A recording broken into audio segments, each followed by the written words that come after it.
10 o'clock. Neil Rogers is coming up next. Have a great day, everybody. Okay. The views expressed on the previous programs are those of the host, guests, and callers, and do not reflect those of the Beasley Broadcast Group, staff, advertisers, or agency. You're listening to South Florida Sports Radio. 560 WQAM, Miami, Fort Lauderdale. What an ass clown. What? Ass clown. Rectum? Clown. Hole. I'm not sure I know what that means. Well, somebody will draw you a picture. Please. Like that Jeffrey Donovan guy. Oh, some of you people need some serious ass systems. To talk to Neil, dial 567-0560 in Dade and Broward. Why do you have your phone number on the open if you don't take any phone calls? 877-785-NEIL or pound 560 on your AT&T and Verizon wireless phones. The opinions expressed by Neil, his guests, or his callers do not represent those of WQAM management, staff, or sponsors. Oh, stop with the emails about the freight train stolen. I got it already, okay? Stop. Stop. Neil Rogers, God. Jesus. Effing Christ. Wolf dressed in a suit. Congressman or male prostitute. Rides around in his limo without wearing pants. If you start dating him, it's a hell of a chance. It'll change your whole life. He'll tell you he loves you but won't leave his wife. Then he flips, does an OJ and whips out a knife. That's what it's like if you are Gary's girl. God help you if you're Gary's girl.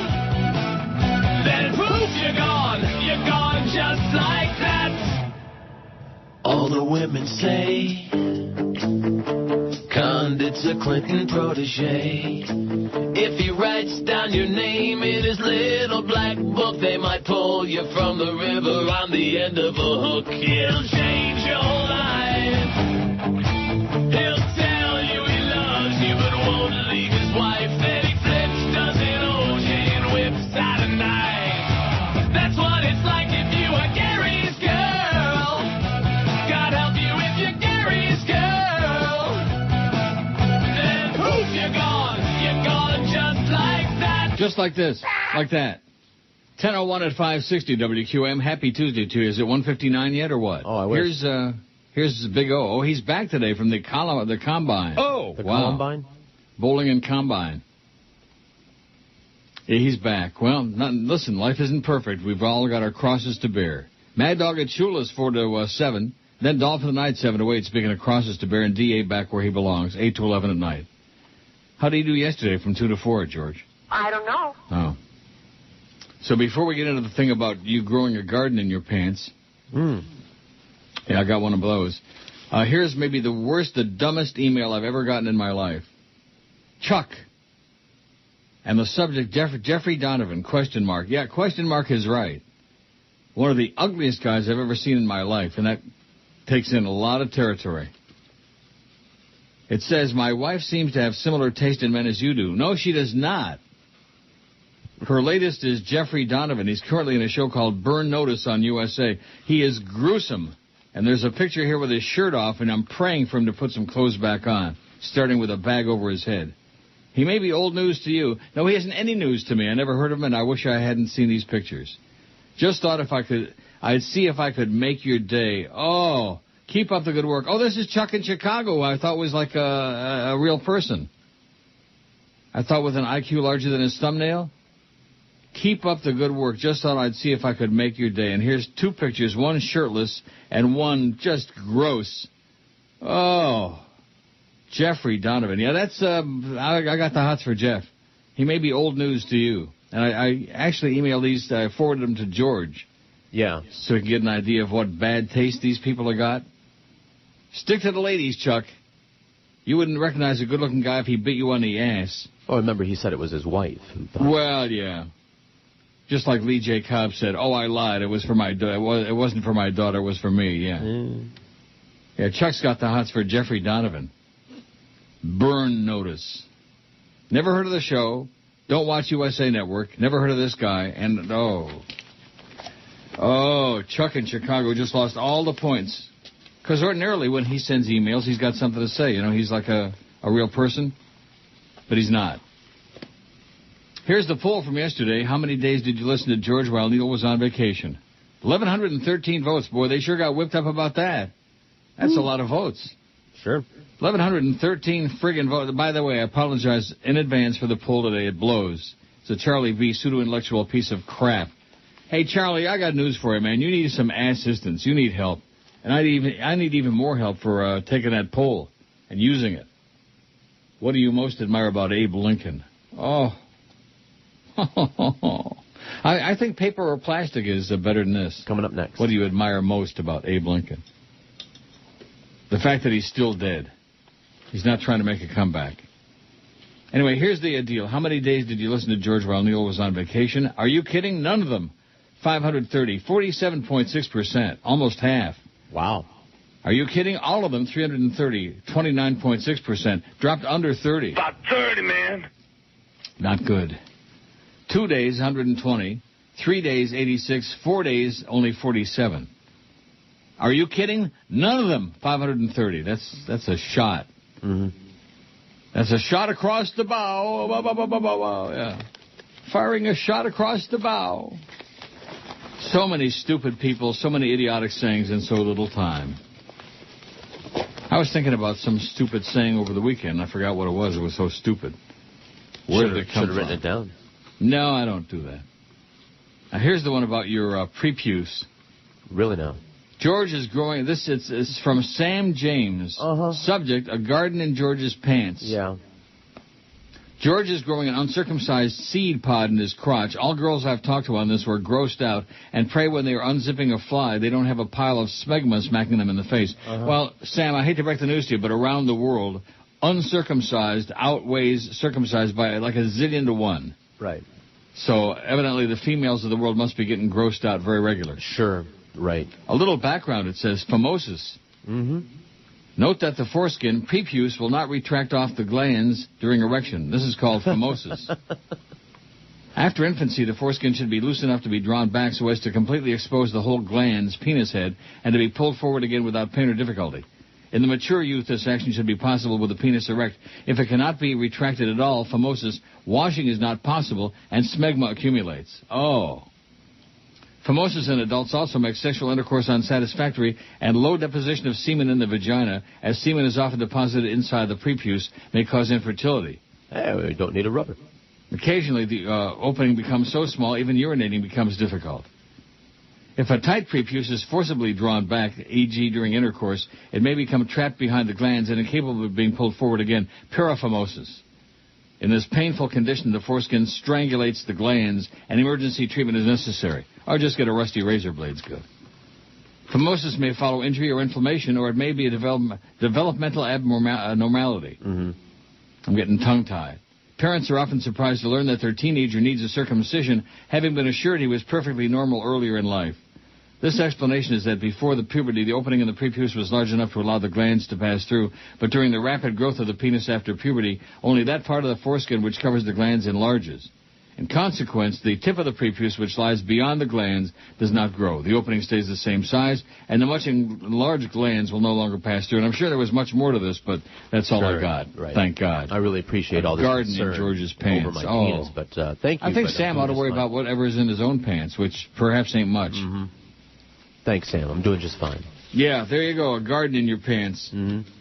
He only wears Okay, let's take a look at that current poll if we must. Charlie B needs to be drawn and quartered. I'm telling you, he's I'm not arguing that point, but what else do we have as far as poll contributors? Well, let's see. I got a sad commentary. Got a whole bunch of them on there. Really? Poll suggestions? I got one from Doug.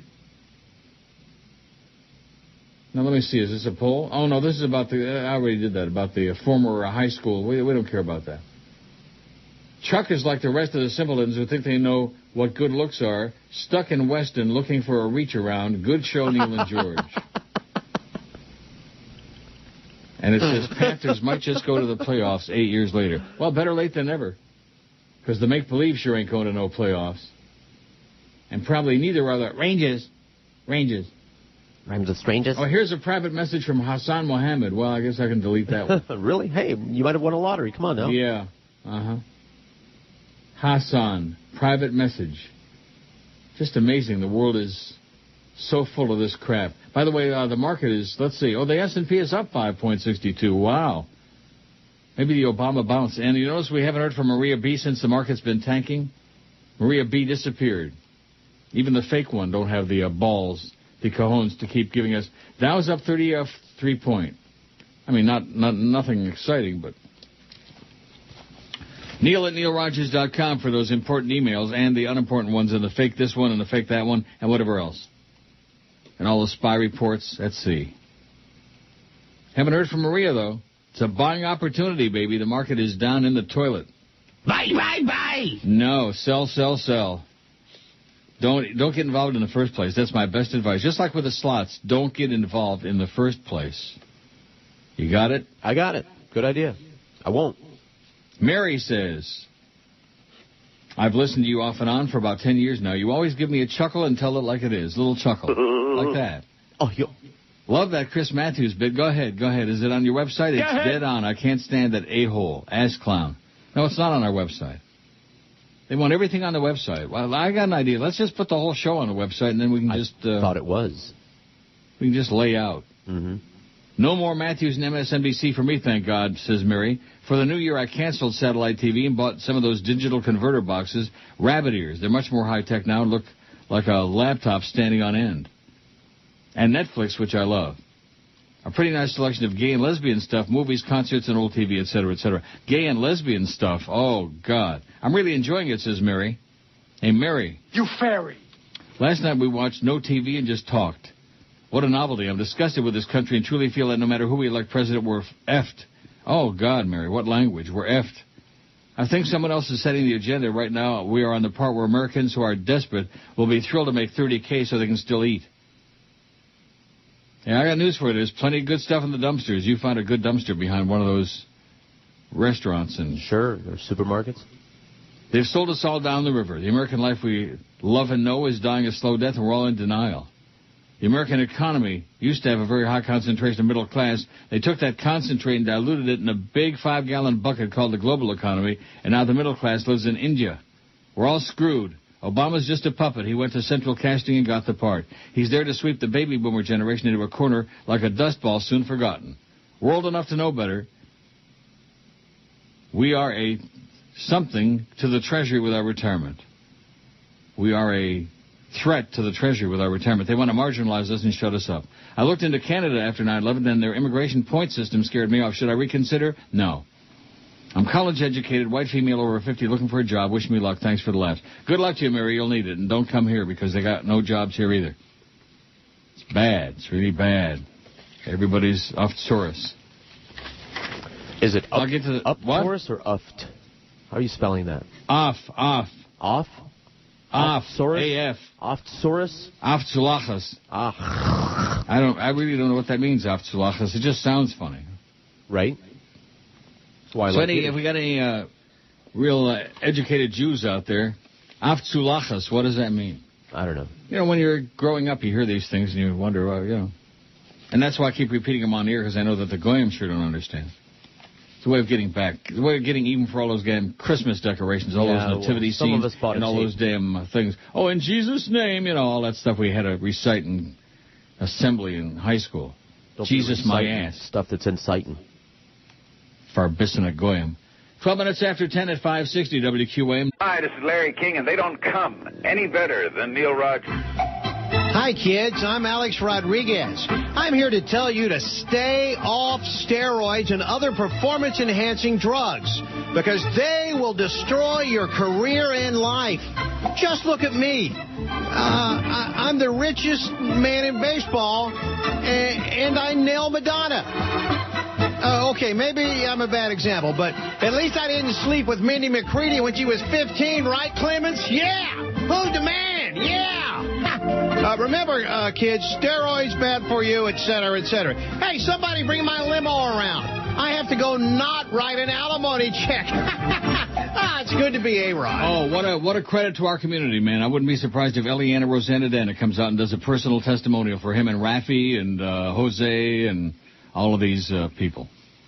Here's the poll we got going right now, and again, I apologize profusely. It sucks. 169 votes. What do you most admire about Abe Lincoln?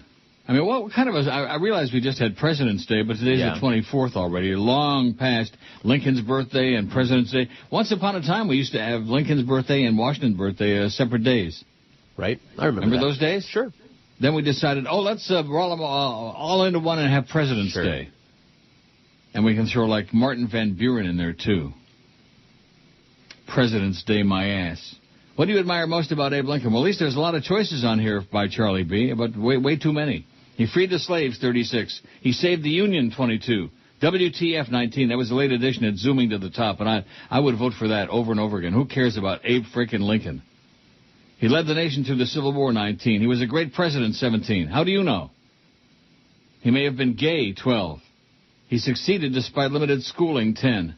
Well, isn't that the case with most Americans, limited schooling? Mm-hmm. Can't complain about the education in America because, generally speaking, there ain't none. He wore a spiffy stovetop hat, 6. He was honest, as in Honest Abe, 5. He was pro-labor, 4. George stuck that on there. Yeah. He liked to tell stories and crack dirty jokes, 3. His Gettysburg Address, 3. His memorial in D.C., 3. He was a master debater, 3. Very clever, Charlie. Are you? Yeah. He gave his name to a fine car, too. He didn't give his name to anything, okay? He looks good on a shiny new penny, too. How about a nasty old one? He improved his looks with a beard, too. Well, a bag over the head would have done even better. He graces the $5 bill, 1. He came from a log cabin. His height and his name, none. Abraham Lincoln, Link Cohen. Our first Jewish president, Link Cohen. Like Mickey Mendel. No, and by the way, we don't have any Jews listening. Nobody knows what Afzulachas means. I'm sure it means something. Not. What? I guess not. We have no Jews who understand. We got Gary Sarner probably not listening, though. You know, you'd be surprised by how few people know Yiddish. Yeah, pretty embarrassing. More than most of the Jewish people I know. Oh, here's Daisy answers. Afzulachas means on purpose in Yiddish. Says Daisy. Thanks, I don't know Daisy. any Jews named Daisy, but she must have looked it up. Come on now. It means on purpose, Afzulachas, and you ought to see the way she spelled it. Hey, listen. I know. No, I'm not being critical, believe me. That's one thing. I might know a few phrases, but don't try to get me to spell them. Paul and Ron did their show at poolside at the Fontainebleau last Friday. Well, who cares? From somebody with a phone number. And how's the weather up there? It's freezing. How's the Looney and the TSX doing? Not good. Nobody cares. Some jackass, some radio sycophant, some simpleton inside the business. Well, Chuck is back again from Chicago. Didn't take Chuck long to reply. These people are so... It's just a freaking radio show, for crying out loud. What are you getting all bent out of shape about? Sorry about that. Guess I can't win them all. I'll Carlo my wife when I get home tonight for suggesting that guy was good-looking, that guinea-spoiled brat. I wonder if he means his wife or that guy. Mm-hmm. My apologies for ruining your morning. I hope you didn't puke on the board. No, you didn't ruin my morning or make it or anything else. You just sent a stupid couple of pictures. My wife married me, so her taste can't be all that great. I'm sure of that, Chuck. But in general, she seems to think the same guys are hot that you do. I'll let her know that her taste in men sucks. It blows. Almighty Neil God, I humbly beg for your forgiveness. I offer 1,000 Mad Dog all rights and 100 Neil Gods for your forgiveness. How embarrassing. How just pathetic. Your loyal listener, Chuck, whose taste in men sucks in Chicago. See, when straight guys start sending me pictures of guys who I'm supposed to get all excited about and think are good looking, I know that there's real tsuris out there in the hinterland. Real tsuris, which is not like Afzulachas, but nevertheless. What does it mean? On purpose. On purpose. I don't believe that. Afzulachas? Listen, I'm staying out of this. Daisy's a regular, but I don't think she knows her Yiddish. Maybe she looked it up. I'd like to know what it means, but... Afzulachas. Come on, let's find out from some of the Orthodox Jews. We got at least 2 or 3 of those listening. Maybe Jew Lieberman will tell us what that means, because if anybody I know is Afzulachas, he is the worst. The absolute worst. Doug, who's just out of control to try to send me something useful. Keep coming with it, Doug, because believe me, it's pretty grim and slim this morning. Wow. It's only 10:23. We got 3 hours and 37 minutes to go, but who's counting? Good God. It's pretty slim and grim. Oh, wait a minute. Why would Ileana Ross D-Bag care about Payrod? He's not Cuban, unlike Crappy Palmero and Jose Canseco, who she fell all about like a waterfall. She already did, says Scott in Pinellas Park. She did at that hearing, the baseball hearings on the steroids. See, maybe we didn't have our eye on the ball, so to speak, back in those days. Maybe Congress is worried about things like stupid ass jocks taking steroids. Who cares?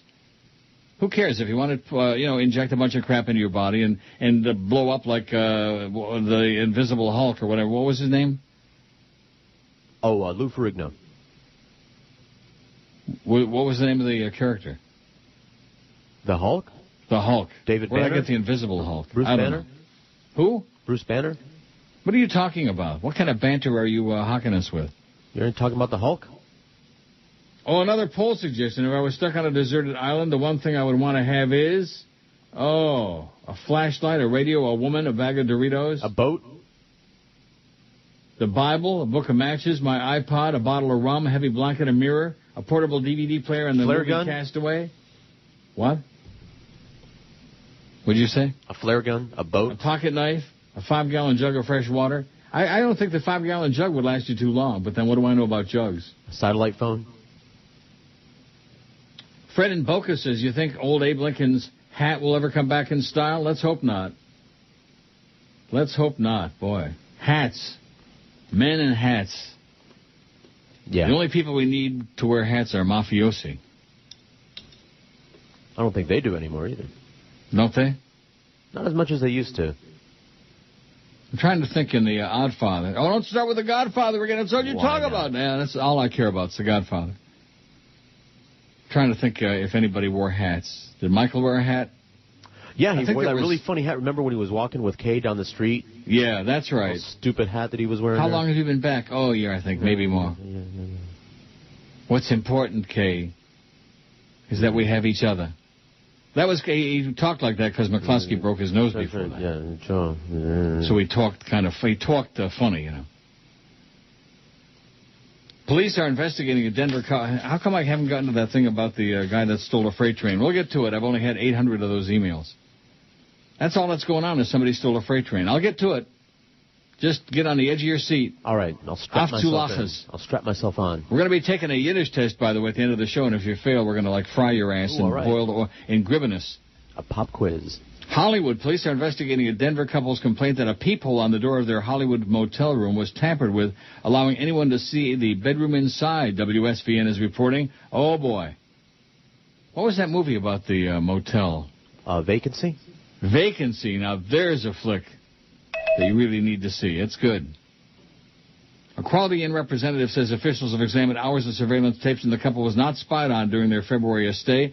Amy Callie, who checked into the Quality Inn with her husband after a cruise, said she noticed the next morning the peephole had been reversed. I was furious. I felt extremely violated, Callie told the station. I had no idea who had looked. Who had looked at what? At your goods? Whatever you got? The peephole was lower than usual because the room meets the requirement for people with disabilities. The Callies are not handicapped. Izzy Fince. There's my new favorite name in the world. Izzy Fince. Executive VP of Hospitality for the hotel said it was an isolated incident. He said the problem was immediately corrected. We have turned the evidence into the police department. They've also not found anything, Fince said. Izzy Fince. Izzy Finster-Egan. You know what that means, don't you? No, is this going to be on test? Okay. Blind. Finster-Egan. Wow. Dark in the eyes. I know what Finster means. Wow. Police Lieutenant Manny Marino said investigators are trying to find out who is responsible. They don't have much physical evidence to go on. The Callies have hired a lawyer and probably going to sue their ass. Oh, God. Today on TMZ. President Obama campaigned for his economic recovery plan in Fort Myers, Florida. Last question. Oh, it's such a blessing to see you, Mr. President. Thank you for taking time out of your day. Oh, gracious God, thank you so much. You're going to school. What are you studying? I'm looking to study and majoring in communications, hopefully being a broadcaster or a disc jockey. That's unfortunate. What a waste of money. Today on TMZ. Amen to that. Wow, what a waste of time and money that is. Don't forget to join George this Friday at Gulfstream. Going to be plunging his guts out. You bet. Well, he's got to make the money to buy that car. They're not going to buy you no car. They're not going to trade you out no car. They're not going to give you squat. I know. They're not going to even give you any prepuse. I know. I already got it. It's all right. I'm just telling you right now, they're giving you nothing. I know. They're not even going to give you their best wishes, which, coming from them. That's fine. Coming from them, then you'd really find out what Aftzulachas means. I think then you'd find out what Aftzoris means. That's fine. Join George Friday 10 to 2 at Gulfstream Park and Casino in Hallandale. Come by for great horse racing, play a little bit of poker, maybe hit the slots for big money. Plus, enjoy some great food and drinks while Neil and George get you ready for the Fountain of Youth Stakes on Saturday. Go out and see George. Give him a little advice. Give him some handicrapping advice. Pat me on the head. Give him a little tip. I don't want to say there's some stupid people out there. Okay, the Incredible Hulk is what I was thinking of. That's what I thought you were talking about. Yeah, but you didn't say that. I thought you said Hulk. I said Lou Ferrigno, Bruce Banner. You didn't say Incredible. Well, JCP straightens us out. His name was Incredible Hulk. INCRETITABLE. Incredible Hulk. Oh, God. Maybe he was the Inedible Hulk. Oh. Incredible. That is really... Incredible. Right. He might be the Incredible Hulk, but to his friends he was just the Hulk. Incredible. Or Hulk. He was just tubby? Right. Just a freak? What happened to Lou Ferrigno? Did he die or what? Was he doing roids? As if I have to ask? I think he's still around. I'll check. Check his roids. He's a piker. The Wild West in South Florida, freight train stolen. Moishi Pupik sent this to me along with 100 other people, including Kenny Kramer, who should know better. Dade County, authorities in Dade don't yet know who took a 120-ton freight train for a weekend joyride, Channel 4 is reporting. The CSX diesel locomotive disappeared from the Kendall area late Sunday night when it was, I'm tongue-tied from this, where it was parked in storage while awaiting assignment, the station reported. Following the track southward, railroad personnel and Dade police located the missing train early Monday at about 7 miles away near Homestead, according to CBS 4. He's still alive. Lou Ferrigno, the Incredible Hulk? The Inedible Hulk, yes. The amateur engineer was nowhere to be found, but CSX officials suggested it would take someone with experience and a solid knowledge of trains to pull off such a caper. So on his tombstone, they can write, he did steal a freight train. All right. All right. Yeah. What? Well, I just added that. All right. Didn't help. It was still Aftulachas. We don't have any Jews listening. The fine art of Yiddish is vanishing. Not any that, I don't know any but you and maybe a few other people that know Yiddish. Really? Or even a few words. And well, all the old Jews are dead. Right.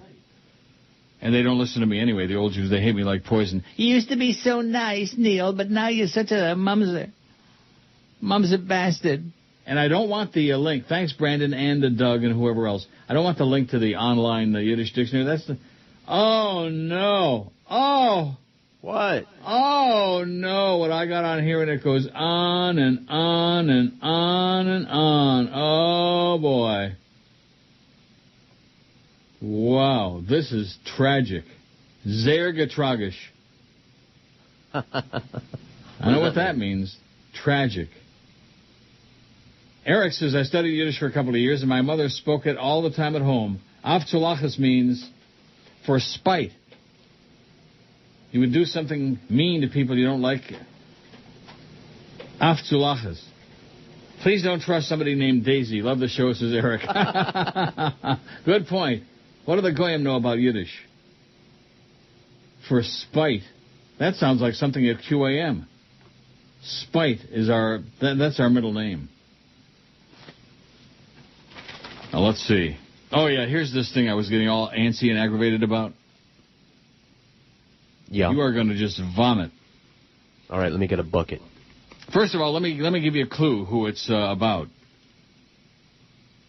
Erstwhile wannabe baseball player, wannabe radio broadcast agent, wannabe hotshot attorney. Norma Kant. Norma. Don't say Norm, say Norma. Norma? Yes. Norman? Renowned Fort Lauderdale criminal defense attorney Norma Kant released today the debut of the Broward Law Blog, easily accessible on the internet at browardlawblog.com. Whoa, I got to check that thing out. Not. A South Florida attorney for 30 years, Mr. Kent is well known for his long-time experience as the highly rated...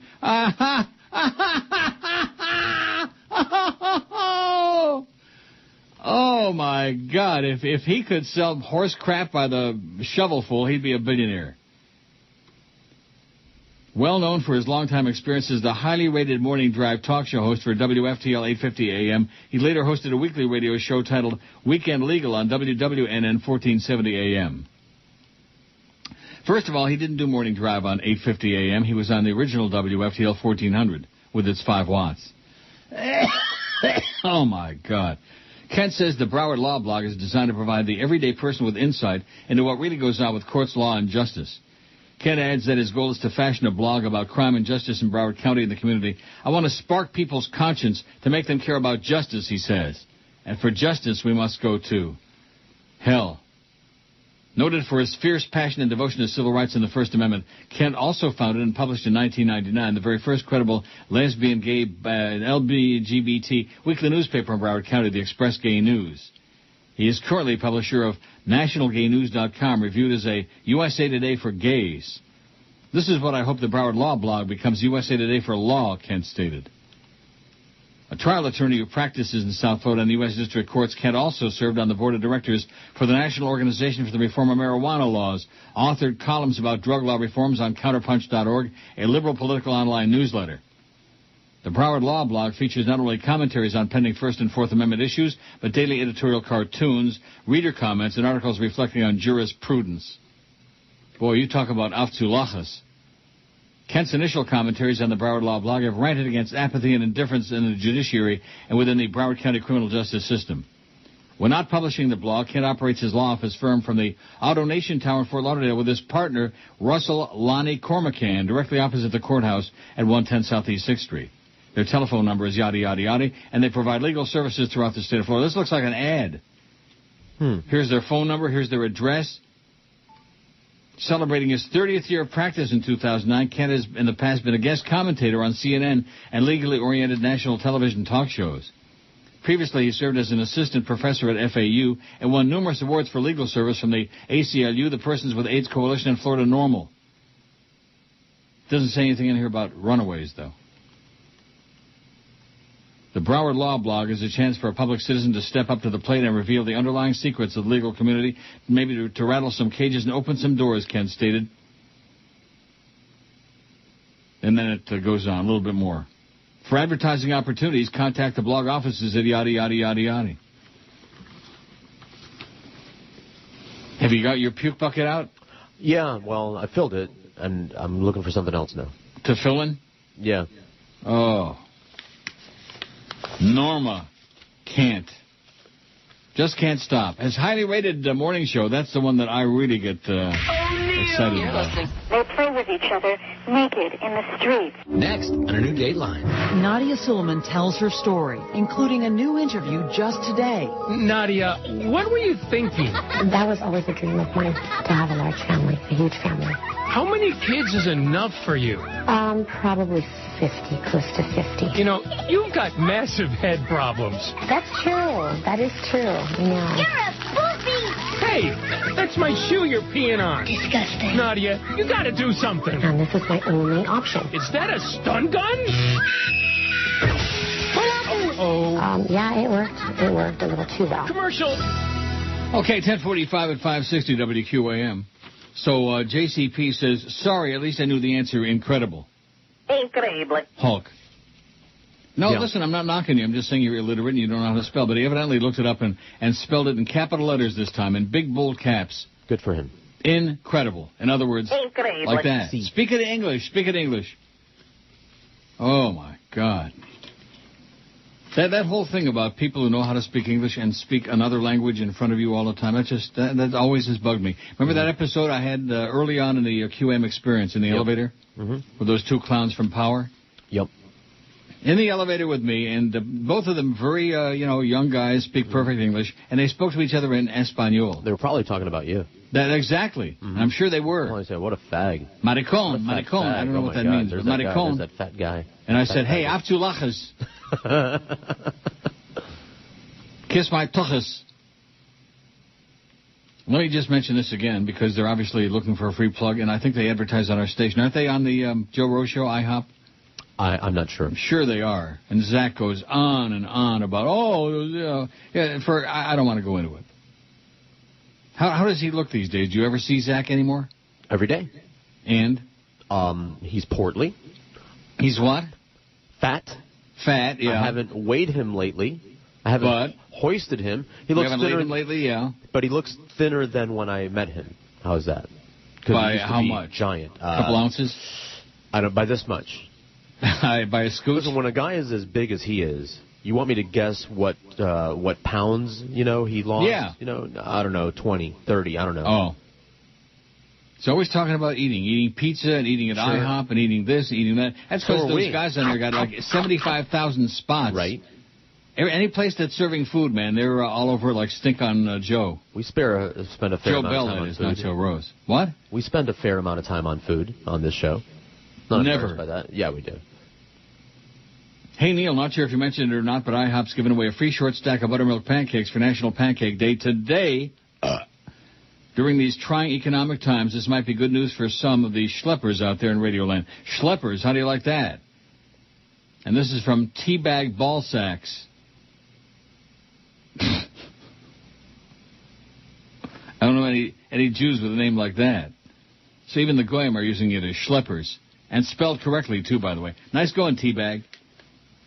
So JCP is looking for redemption. At least I knew the answer. That's right. I'm not knocking you. To answer your question, the sponsor on the Joe Rose Show is the Original Pancake House, not to be confused with the International House of Pancakes. Oh. Correct. The Original Pancake House is a phenomenal place. The Original Pancake House. Do I know that place? They have different locations in various places, but I think when you were here, Flea, I think when you were here, they brought food in before. They make the really good crepes, like really nice, things like that, like blintzes and things, like real good stuff. Mm-hmm. So it's not IHOP? No. So how come I just gave a... I guess you're getting paid off under the table.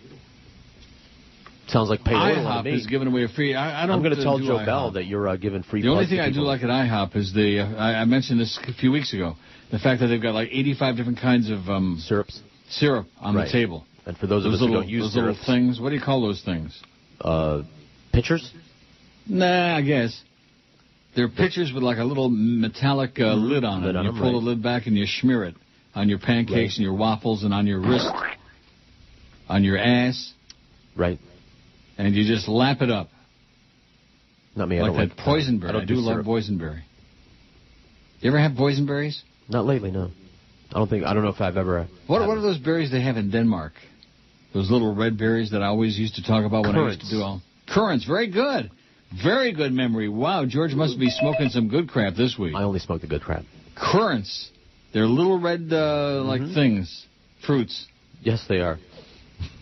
And they're delicious. I mean, not that there's that much to them that they have that much taste, but they would put those like on pancakes or on waffles or like that. The Danish. The Danes are big into that. I wonder how come Danish became like Jewish? You know what I mean? No. Like Danish pastry. Why is that a Jewish thing? I don't know. Because in Jewish bakeries they sell Danish. I don't know. I imagine that the Jews, while they were in Europe all those years, they were in Copenhagen, right? Adopted a lot of the local recipes. I don't think there's too many Jews in Denmark. I could be wrong about that. Once upon a time, but it just didn't look. I mean, all those 7-Elevens. Come on.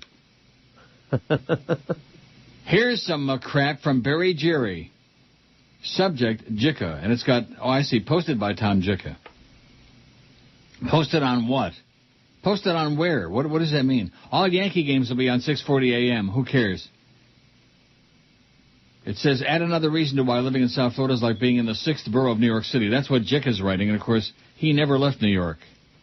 Physically, yes, but emotionally and mentally, no. Although Tom said nice things about me yesterday, that Randy sucks and that I'm better than she is. What a compliment that is.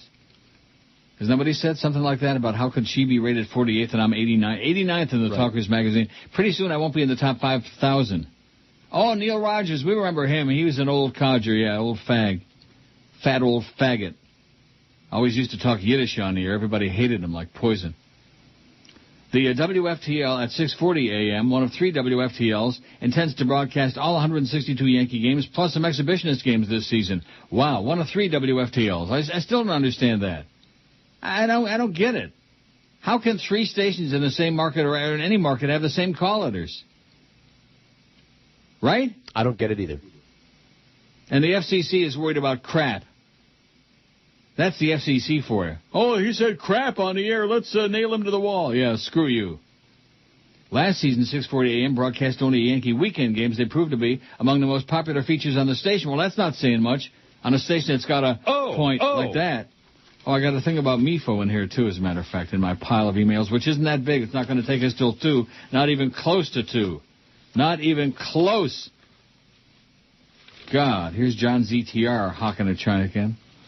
Where's the thing about Defoe? It's in my pile, I'm positive. I didn't dream it. I don't dream about Defoe. I might have nightmares about him, but I don't dream about him. There's a guy, I don't understand him. I don't understand what he's all about. And, of course, it's not his fault. It's Steve Nichols' fault.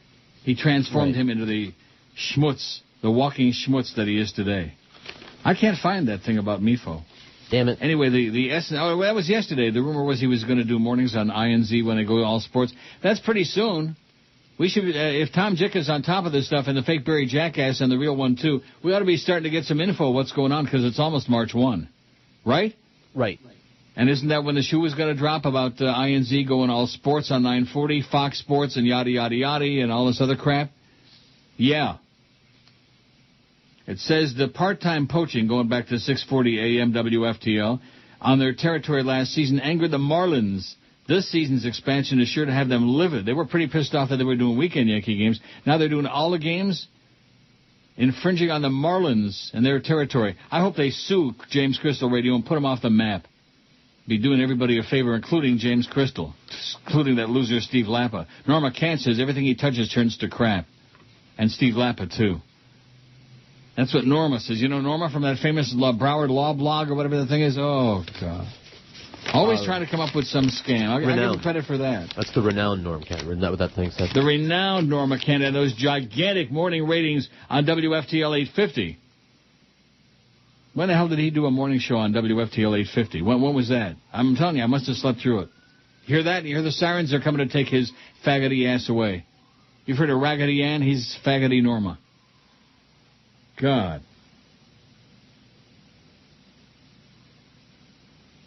Check out the comic from Josh. Yeah, that works really well on the radio. Check out comics. Doesn't that work well? Yeah. Oh, here's me again. It's going to be something negative. Hey, Neil, why don't you invite the Chumba and your My Friend guy to George's appearance at Gulfstream? This way, when we see them, we can slug them for taking our phone privileges away. But you don't have any phone privileges. I don't have any desire to talk to morons, okay? Hi, Neil. Hi, Neil. And then, of course, there's, Blind Mike, all the chronics, at least with the emails, I can have a little, I don't know, I have more control over that. Although I do have one email here just talking about how wonderful you did. Oh, I made that up. No. Here we go. No, this isn't it. John ZTR says he didn't write any negative emails yesterday. Okay. Here we go. From Harry. Oh, Harry's 150 years old, one of your fans. Well, great. Neil, just to let you know, contrary to the George haters, in your absence, George did a great job. Very entertaining on a variety of subjects, lots of laughs, and much better audience participation since he cuts off the chronics before they can get started. Harry in Sunny Isles Beach, who just turned 240 years old. Thanks, Harry. I didn't much better audience participation because he cuts off the chronics before they can get started. Well, you know how to do it. I don't know how to do this You stuff. taught me how to do it, so I don't know what you're talking about. Taught you how to do what? How to recognize before they even say a word who it's going to be. And who do you think I learned that trick much from? better audience participation. The intellectuals call in when George is on. I think Harry's taking a shot. I'm your friend. Here we go again. This is the Neil Rogers Show. This is your brain. Any questions? Thank you. I have a prepared statement. I, Brett Favre, am retiring from football. Again. This time, I mean it. I'm out of here. I'm never coming back to the NFL ever again. This retirement is permanent. Unless, of course, some other suck-ass team is going to pay me $20 million to not get to the Super Bowl. You listening, Detroit Lions? Hey, anybody got a Vicodin? I left mine in my other jacket. Retire! So anyway, the cartoon guy is back with another email with another cartoon, and it's got a bunch of goofy people sitting around. Not people, but like, characters. What? I see. Talking Yiddish. Oh. Doesn't translate too well on the radio. I could read them, but I'm not going to do it. Maybe that could be a new feature on the show. We could take an hour and kill it every day. Neil reads cartoons. That would be awesome. That would really be... Incredible. What do you think? Sounds great. As Lee Fowler would say, what do you think? Or no, that was... What's his name said that? Tom Schaefer. Mm-hmm. That would hold his index finger up to the side of his head and say, what do you think? He had issues, Tom Schaefer. A little bit of a... I don't know. Oh, those kinds, I see. Yeah. And he was also married to Emmy Schaefer once upon a time. Remember Emmy Schaefer? No. It was Cubans. Oh, that Cubans. Emmy Schaefer. That one, that Emmy Schaefer. Cubans. Just from you. Just for me. Well, that was WNWS, and all the what I've discovered is that all the people who used to listen on that station when I was on there from 8 to midnight, they all died. Wow. Well, they were 100 years old when they were listening, and that's like a long time ago. When was I on that station? Up to what year? 84, I think I went to INZ. So like 78 to 84. 6 years on WNWS with Dick Casper and Alice Rantel and Mr. Ego and Shirley Tweeters and Prescott Robinson and Steve Daly and Tom Schaefer and Stan Major and Bill Calder and Jerry Wishner and Barbara Studley. Oh, my God. Who else worked there? I don't know. That would be great. Although, like I said, that thing, that radio that Brandon got all excited about, with good intentions, but nevertheless, that David Citron radio crap, most of the people that worked in the market aren't even listed, much less given any credit for doing anything. Unless they were a Nazi. If they were a Nazi, then they get a lot of space. Here's a question for George. Okay. I'm taking these pretty slow today because, That's all right. First of all, we're mailing it in, sure. and we make no bones about that. That's a stupid expression. Make no bones about it? What does that mean? I don't know. We'll have to look it up. Look up what? Afzulachas? Yeah, bones. Afzulachas and your tochas. For spite. See, that makes more sense to me. I knew it was something negatory as opposed to Daisy saying, what did she say it meant? Right. Some silly thing. Hey, Daisy, stick to the Goyish talk, okay? Hey, Neil, will you ask George how long I have to wait to have sex with my wife after getting snipped? Being married with one child, 3 years old, and one on the way, it's not like I can get a lot. I can't even spank the monkey and make shower babies because my little girl always wants to talk to Daddy while I'm in the shower. Nothing makes you lose your wood faster than your little girl's voice. How do I get time to... I can't read that. No Ashley Madison for this old boy. Why the hell would I want someone want two ladies? Double the bitching. Please advise on how I should handle my dilemma. Beaten, not spanked. Needing some quick release. First of all, he's confusing bitches with hoes. You only need one bitch, if that, in your life. Yeah. So you can't ever have enough hoes. Really? Yeah. Second of all... Enough hoes? Is that H-O-S-E? If he's using the same procedure, the same doctor or a similar procedure, the scalpel... That's my problem. Don't got enough hoes. Yeah, go ahead. What'd you say? Go ahead. I said, go ahead. If he's also using the scalpel-free vasectomy kind of a deal like I had, 3 days. 3 days? Tops. Well, he doesn't say when he had the snipping and... I mean, like, the day after the next day is probably acceptable, but you might want to give it a more margin. I'm not laughing at what you're saying. I'm laughing at a thing here. And we never did find out if that Kenny Rogers from across the street showed up on our weekend. Probably. He probably sucks because they fired him over there, and you got to really suck bad to get fired at 790. But anyway, I got one from the Kenny Rogers coming out about the IHOP. This isn't exactly like the Mickey D's thing, which, what were they giving away? Like Big Macs or cheeseburgers or something? I don't know. I forget. Me too. No, I thought it was Wasn't it Taco Bell or something? Oh, that's right. It was Taco Bell. I don't know who it was. I don't know what it was or who, and we don't care. The Kenny Rogers says, just went to IHOP, had my short stack. Well, I sure missed those short stacks from, Dunkin' Donuts. Remember those days before Mifo pissed them off? Sure. They used to bring us in at least once a week. They bring us in some breakfast stuff, including that short stack. Those little sausages with the cheese melted on it. Oh, man, those were awesome. I don't know why they call that a short stack, but nevertheless. Ever see anybody with a short stack? I put the butter pecan syrup on them, and it was very good. Very good indeed, says Kenny. There was no line. I smoked some Rippies right before I walked in. Sat down, and the service was very pleasant.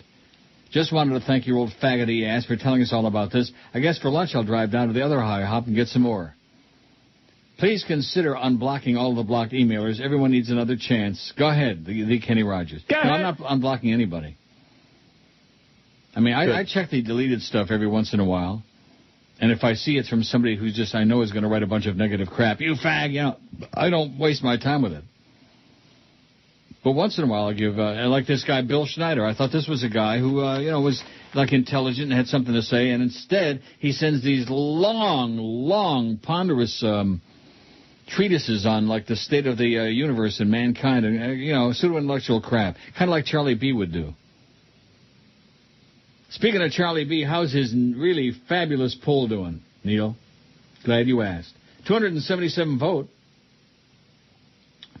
Oh, Phil Ark with a spy report. Oh, look at this. P.S. Are you taking calls for March 1? Well, March 1 is on Sunday, so yeah, I'll take calls on March 1. On my home phone, my cell phone, I'll take all the calls I get on March 1. March 2, no way. So Phil Ark chimes in with some crap today. That could be good. I don't know. Anyway, 277 votes on this horrible poll.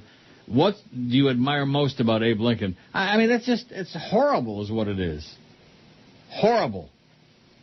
And Dan LeBaturd thinks that the horse racing, talking about that, is horrible. There's nothing worse than this poll today.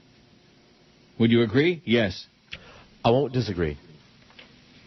What were they giving away that day? Was it? Well, I don't think it was Taco Smell. Was it? I thought it was, but I'm not sure. Somebody will remember. No, it was a Mickey D's promotion. Okay. Wasn't it? And then I'll never forget it was Denny's. It was Denny's. That's right, Lenny's. They were giving away the free breakfast. Yeah. That's right. Or not free, but like real cheap. And deservedly so. Lenny's. As long as I live, I'll never forget that one email about the thing with the double cheeseburgers, hold the cheese. Mm-hmm. I mean, is it possible to be any dumber than that? Instead of just saying, give me a double hamburger or a hamburger, give me a cheeseburger, but hold the cheese. I mean, just a stupid, idiotic jerk. God, there's so many dumb people out there. Believe me, I know. I see one when I look in the mirror every morning. God, am I dumb. The free giveaway was Denny's Grand Slam, says the real Rocky. Thank you. We just got it. And PR Ralph, Denny's, you old kook, was giving breakfast. Yeah, screw you. Eureka. They don't write that in comic books anymore like they used to. Eureka, like an expression of amazement. Why the hell not? What? Why the hell not? Yeah, what about the Incredible Hulk? I wonder if he ever said a Eureka. I wonder if he ever used a Eureka vacuum cleaner. Now, that's something when you're old enough to remember, like the Henry J. Boy, that was a nifty-looking car. I love the Henry J. I don't know. Had those tail fins, kind of like a Cadillac. All cars should have tail fins. Well, they don't. The Pontiac doesn't have the Solstice. And I'm going to tell you something, by the way. All the grief I took about that. That's not a bad little car. We drove to a Woodbine last night. Yeah. I won, and whatever I won, Paco lost. So it kind of like, evened out. But that's not a bad little car. Okay. They look nice. They look nice, and they ride just fine. Not in the wintertime. If it's a nice dry road like last night, it's okay. Not a kind of car I would drive like on snow or ice or like that. What do you admire most about Abe Lincoln? He freed the slaves, 51. Well, that's kind of a mixed bag. WTF is moving toward the top, 41. I agree. Boy, I second that emotion. He saved the Union, 39. He led the nation through the Civil War, 34. He was a great president, 27. Yeah, your mama. He may have been gay, 16. He succeeded despite limited schooling, 15. His Gettysburg Address, 12. 4 Main Street. He wore a spiffy stovetop hat, 10. He was honest, as in Honest Abe, 8. He was pro-labor, 7. He liked to tell stories and crack dirty jokes, 7. His memorial in D.C., 4. He gave his name to a fine car, 3. I wonder if he ever drove one. He looks good on a shiny new penny, 3. He came from a log cabin, 3. Yeah, and he was a master debater, 3. Can't say that. Joyce is going to be all over our ass. Ooh. He improved his looks with a beard, 2. He graces the $5 bill, 1. His height and his name, 0. The Big O. And by the way, the Big O is back from the Combine this afternoon. He'll tell you, all you folks, how big it is. You're listening to Neil Rogers. How big it was. Here we go again. And how big it's going to be. Sports Leader, 560 QAM. Neil, yeah. And now, in honor of Black History Month, a profile from an African American. This goes to the whitest black man in America. This year's award goes to Tiger Woods. He is consistently saying that he is not black. He is married to a white woman. Well, it's a hot-ass Swedish model, so good for him. And he plays golf. Now, if that ain't white, I don't know what is. I know. His father's half black, quarter Chinese, quarter Native American, and his mother's half Thai, quarter Chinese, and quarter Dutch, which means that Tiger Woods is 100% up. That was a Black History Month profile from an African American. All right. It's 11:17 at 560. I don't give a crap about the Tiger or about Brett Favre. Retire. Just get out of our way, okay? Get out of our way and make room for the real people. All you silly people that play games. I'm starting to agree with you a little bit. Not that I don't enjoy watching my hockey games and my NFL Sundays. Oh, I love those. I was just having a discussion about hockey with someone about the other day about if I am going to watch other men play games, the least boring one to watch is hockey. There's no question about that. Is pretty much no question about it. The most boring one is baseball. Oh, coma-inducing. Boring to play. You wait for your turn. Oh, it's constipated dead Danny Gallivan. Canadians and the Quebec Nordique.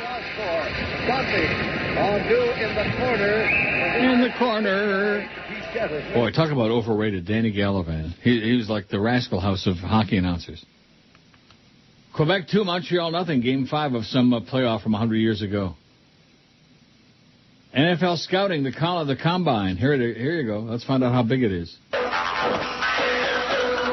Oh, they're in commercial. All the commercials all the time. By the way, speaking of that, I want to apologize to our friends at Original Pancake House. Okay. Because I got suckered into promoting this IHOP crap. And you know what I think about IHOP in the first place. No, tell me. It'd take a long time doing it. Well, let me give you an audio clue. Anyway, somebody reminds us, and we were all correct. Denny's gave away the free Grand Slams. It wasn't free. Oh. That's incorrect. Am I right? It was like a reduced price. It was like $5 or something. Right? I don't know. Yes. Okay. Taco Bell gave away free tacos after the Stupid Bowl, and Mickey D's gave away quarter pounders for 25 cents. Oh, how do you like that? We're not crazy after all. So it was all of the above. Taco Smell, Mickey D, and Denny's. The free Grand Slam. It wasn't free, I'm telling you. Somebody will know. Right. Somebody went and schnorred around and got a cheap breakfast. Okay, here's Phil Ark. I haven't had a chance to listen to you since you returned from your vacation, so forgive me and disregard this message. If I'm covering something you've already discussed. As you know, the Talkers magazine 100 came out last Wednesday. Some hosts had reactions relating to your position on it. I know you don't care where you land anymore. Bubba Lovespen said the list was a bunch of crap. It was all based on publicity campaign and hype. He went over the different names, which he thought should have been much higher, including Phil Henry, Howard, and you. Sid Rosenberg, on the other hand, had the actual editor of the magazine and thanked him for putting him on it after he complained last year for never being on it. He didn't make the top 100, by the way. He was like, I don't know what he was. However, the second half of the interview focused on you. How could you put a has-been like Neil Rogers on your list? He hasn't been relevant for 10 years. Why have you decided to give him a lifetime membership on the list? I've been telling you the guy behind the emails from 790 is Rosenberg. Why else would he would devote an interview to bash you? Why you should focus on yourself making the top 100 for the first time unless you're obsessed. He has the right personality type, addictive and delusional. What did you or George do to him? We didn't do nothing to him, and we don't care about him. P.S. Are you taking calls for March 1? No. Nor do I care what he's talking about. I mean, bashing me is their pastime over there, and bash away. Have a good time, okay? You guys still have no numbers. You're still an industry joke. An industry farce. Jealousy is a very, very bad attribute. It's not an attribute, a bad, what would you call it? Trait. Trait. Very good. Trait as in traitor. Yeah. Traitor. Don't hate her, traitor. Bastardo. Whatever you are. Well, that's interesting. I don't care about Talkers Magazine. I never have. When I was number 15 on their list, I still didn't care about it. Because it's a farce. It was invented by a bunch, Jerry Williams and a bunch of egotistical talk guys invented that thing. And that's what it's all about. Popularity contest. Oh, yeah, it's Fat Tuesday. How come the Beast isn't on, says Stuntman Mike. Because I'm here and George is here. We don't need the Beast on here. Oh, here's one from Anita Bryant. Oh, the fake Anita Bryant. This is a first. Now, what, did you send me this thing about bones? Yes. Oh. Or the fake George did, actually.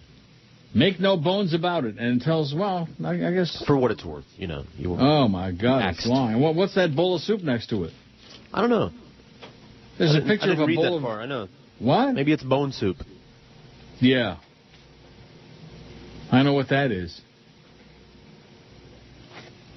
Never heard it called that before, though, but I know what that is. Okay, let's see. The fake Anita Bryant says, first off, let me say this isn't just another email ripping George.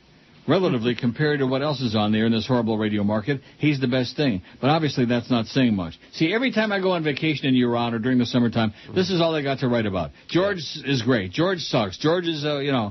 The same old crap. The thing about George is that he tries to copy your style of complaining about everything, but it doesn't work. I never got the feeling that you try to copy anything I do. No, I can't and don't try. When you're upset about something in life, you do something about it, like move to Canada, etc. George, on the other hand, is complaining about the same stuff for years. Well, George doesn't have the financial ability or wherewithal to do what he would like to do. That goes without saying. More made-up crap. I'm lucky as hell that I did have, and I did do the thing, and I'm here.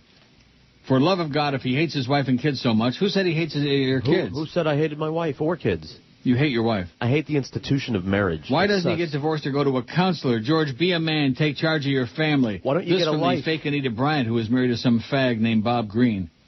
Yeah. They look to you for guidance and leadership, and since you're obviously not providing it, your wife has no choice but to become the head of the household.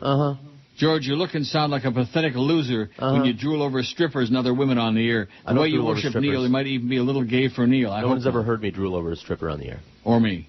I hate listening to you complain about your family. Give Brian Craig a call. Maybe he can give you some professional and personal advice you badly need. Now we know where these are coming from. Right.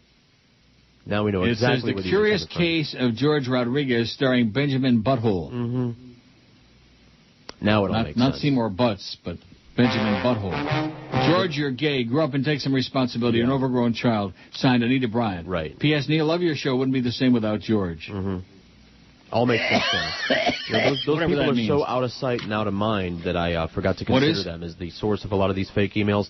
The Steve Kane crowd there. Him, Brian Craig, all those losers. And Nick Lawrence. Steve Kane crowd? Yeah. Rick Spiderman? Like the guy with the eyes, the people that listen to that, the handful of people that listen and obsess, they come to the appearances and they keep bringing them up and all that, whatever they are. Essen, gay and Mir, Essen, what? How come I'm so full of Yiddish today? I'm very Jewish today. Spew it. Is it like some kind of a Jew holiday? No, but we got Purim coming up in a couple of weeks, I think. Yeah. And maybe I'll be able to find some of those good, fluffy, real Hamantaschen with the poppy seeds. Oh, God, I love those. Especially when they're nice and warm and just out of the oven. Like I said, we don't drool over food on this show. Unless we get the chance. Thursday, you got the food coming in from the keg. Keg South. Wait. That's right. And Fat Chris starts on next week with the stories. So I guess Cordes is expecting me to send him one last check. Oh, boy. And speaking of checks, guess who's waiting for a check on the 1st of March? I don't know. You? Chicken Neck? Chicken Neck. All right. Now that we're into the new year and I'm into my new deal, how do I explain to him gently that he's going to have to tighten his belt a little bit, if you catch my drift? In an email? Are you drifting? You don't think? I mean, how can I afford, with this tremendous pay reduction, to pay him the kind of gigantic bucks I was paying him? No comment. Well, you're going to have to be the one to break it to him. He listens to every word you say. No, he does not. Yes, he does. He'll get the same amount I always pay him, even if I have to go without. Even if Paco has to go without, There you go. A fourth and fifth and 10th car. Here's one. Hey, guys, did you happen to catch Norm Macdonald's roast of Bob Saget? I wasn't a fan of Norm Macdonald until I reviewed the footage. No, I didn't, and I couldn't care less about either one. Oh, and a link is enclosed. Check it out when you get a chance. Much funnier than Joaquin Phoenix's interview with Letterman. I don't care about Joaquin Phoenix or about these aforementioned Norm Macdonald. Old Macdonald, though, had a farm. E-I-E-I-O. I have to admit I'm a convert to the Bastard Show. His show is not sports intensive and much more fun and creative than Mandich. You guys carry the torch for QAM like Le Bastard does for that full of swill station 790 across the street. By the way, AMC is Godfather and Death Wish Central intensive this week. I love when you guys play drops from Glengarry Glen Ross. Maybe mix those up with Go Ahead. Love you guys. Cheer. Oh, yeah, maybe do this and do that and play one of these and then drop in a couple of those. And, You're listening to Neil Rogers. Well, here we go again. Holy Mackinac! This is Joe Bowen, the voice of the Toronto Maple Leafs, and you're listening to the Hockey Authority, Neil God. Oh, and I forgot to mention this. Joe Zagacki sucks, okay? President's Day. Do you think Lincoln was really gay? That's what some historians will say.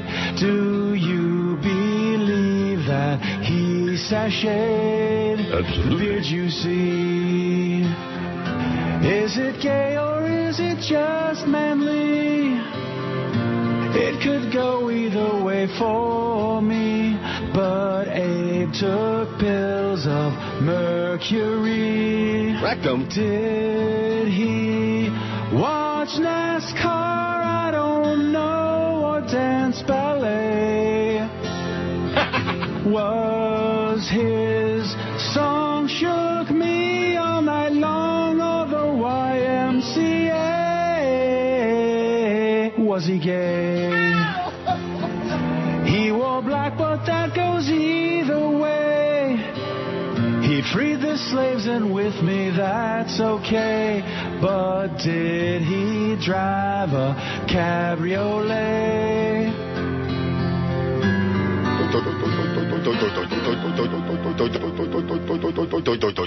Well said. 11:32 at 560 WQM. Go see George Friday at Gulfstream 10 to 2. And we'll be doing our pick-a-pony thing. Mm-hmm. Now, Fleet keeps telling me that they're running promos for the pick-a-pony thing on the other day parts. Okay. But not us. Just Okay. go to WQM.com, and on the right-hand side, just scroll down, and you'll find the pick-a-pony.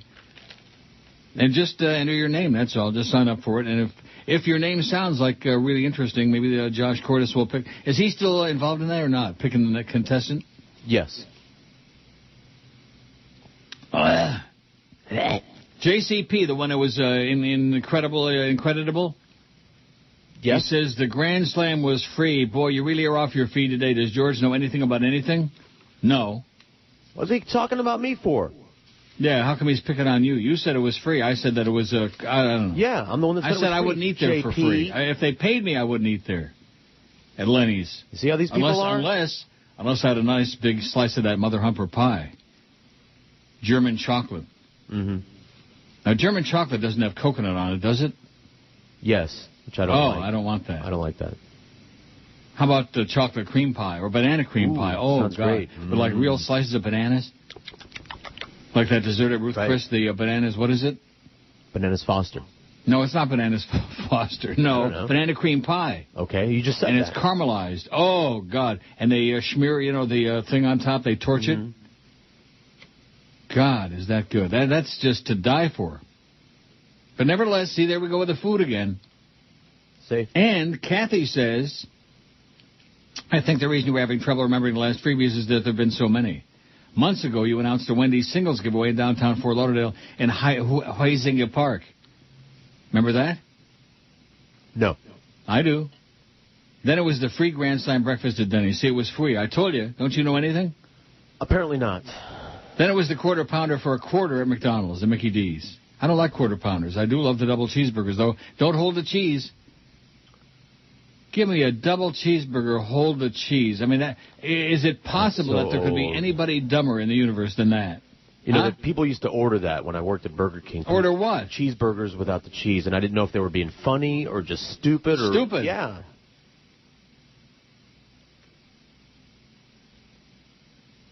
Let me have a cheese. That's like saying, let me have a ham and cheese sandwich with no bread. Yeah. Hold the cheese. Mm-hmm. I think that goes back to that article about the previews. And Kathy says some info about the IHOP pancake giveaway. I was in there and saw the post of the week before, and they will give you the pancakes for free, but they say they would like you to consider giving to a children's charity instead of paying for the pancakes. I'm sorry. It says, I guess there are some people that can refuse a request like that. Yeah, I'm sure there are. Because if somebody tells me they're giving me something for free, don't give me the old bait and swish, IHOP. Either it's for free or it's not for free. Don't start hodling me for some charity. So that instead of getting for free, I still got to reach into my wallet and pay out. Mm-hmm. That's not for free. You know what that reminds me of? What?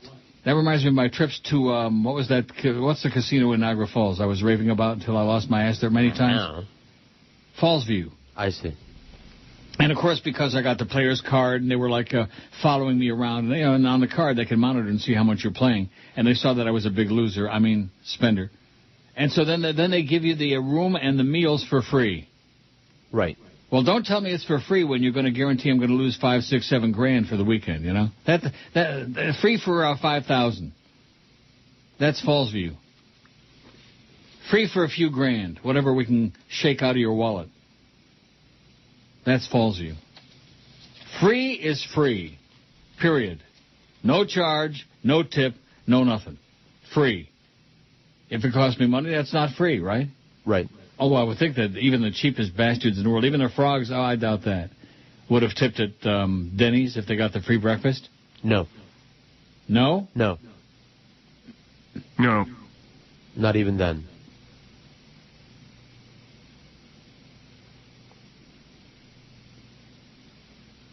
Okay, well, here's another conflicting report about, this is good. We got into a big topic here at Denny's. Like I said, if they gave me the food, if they paid me to go in there, I don't want it. And there's one 2 blocks from my house down there. Mm-hmm. Jose says, welcome back. Hope you had a great vacation. Wanted you to read this. It's dorky, but will bring a smile to your face. Oh, and it goes on. It's supposed to be funny, and it goes on. Oh. And the moral of the story is always keep your condoms in your car. Okay. Thanks, Jose. Oh, and here's some pictures. Oh, I see. That's something else. That's from you. I sent you pictures? Yeah, pictures. Naked pictures of Jeffrey Donovan or whatever that guy's name was. Oh. That started out my day on a real sour note. Somebody sends me, especially Chuck in Chicago, who I had great respect for, is like a real fan of the show, a real intelligent guy, or somebody who could spell correctly, who could put a sentence together 10 to 20.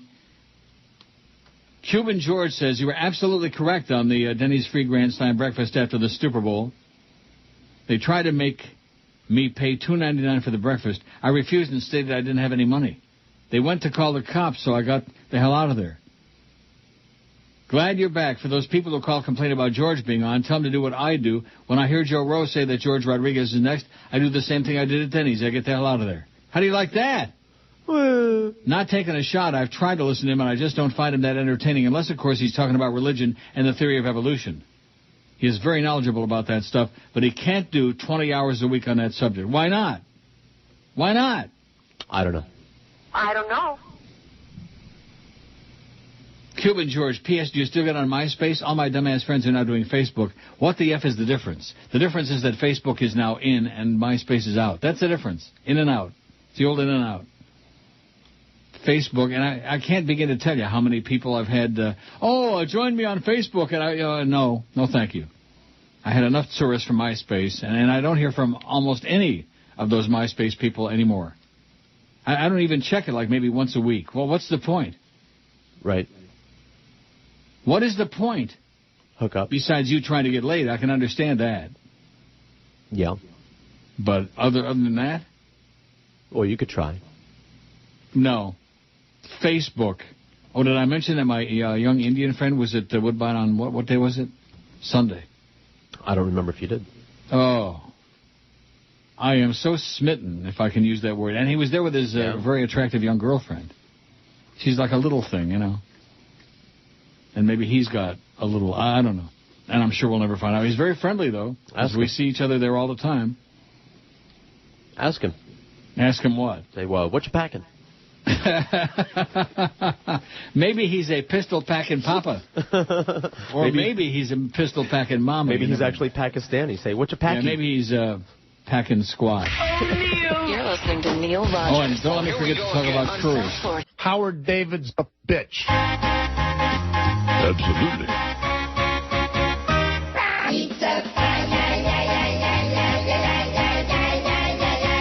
Like a we came here 'cause the hurricane knocked all of our out. Our families were hungry and no food could be found. We had a restaurant that was kind enough to bring some pizza down. Then you walked in the studio and put the whole pie in your mouth. Give me that pizza. That's my pizza. You dirty little, I don't care if walls you starve to death, it's no concern of mine. I'll have you know it's more important for me to survive. You grant me my celebrity entitlement. Besides, I only had a lick and a schmear and a sliver of a slice of the pizza. I want your pizza. I'll take that pizza.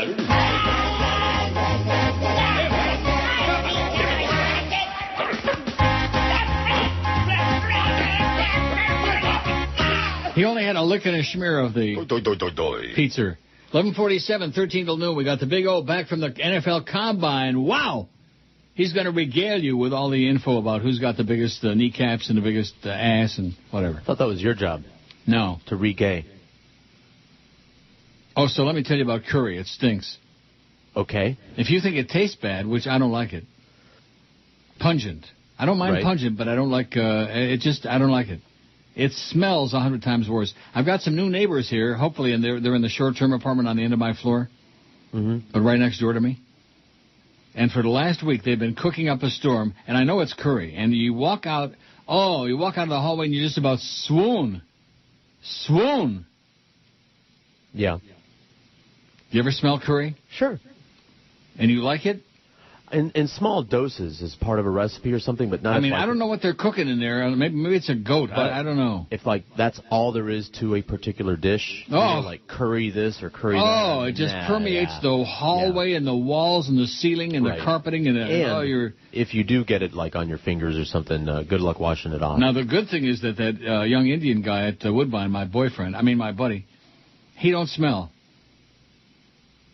Got a stuffy nose? Like Sunday. What? No, I'm serious. He doesn't smell. He doesn't have that aroma in his skin. It gets in your skin. Okay. It does when you eat a lot of dietary stuff, like the Chinese, the old Chinaman. That's why they smell like that. I'm not doubting you.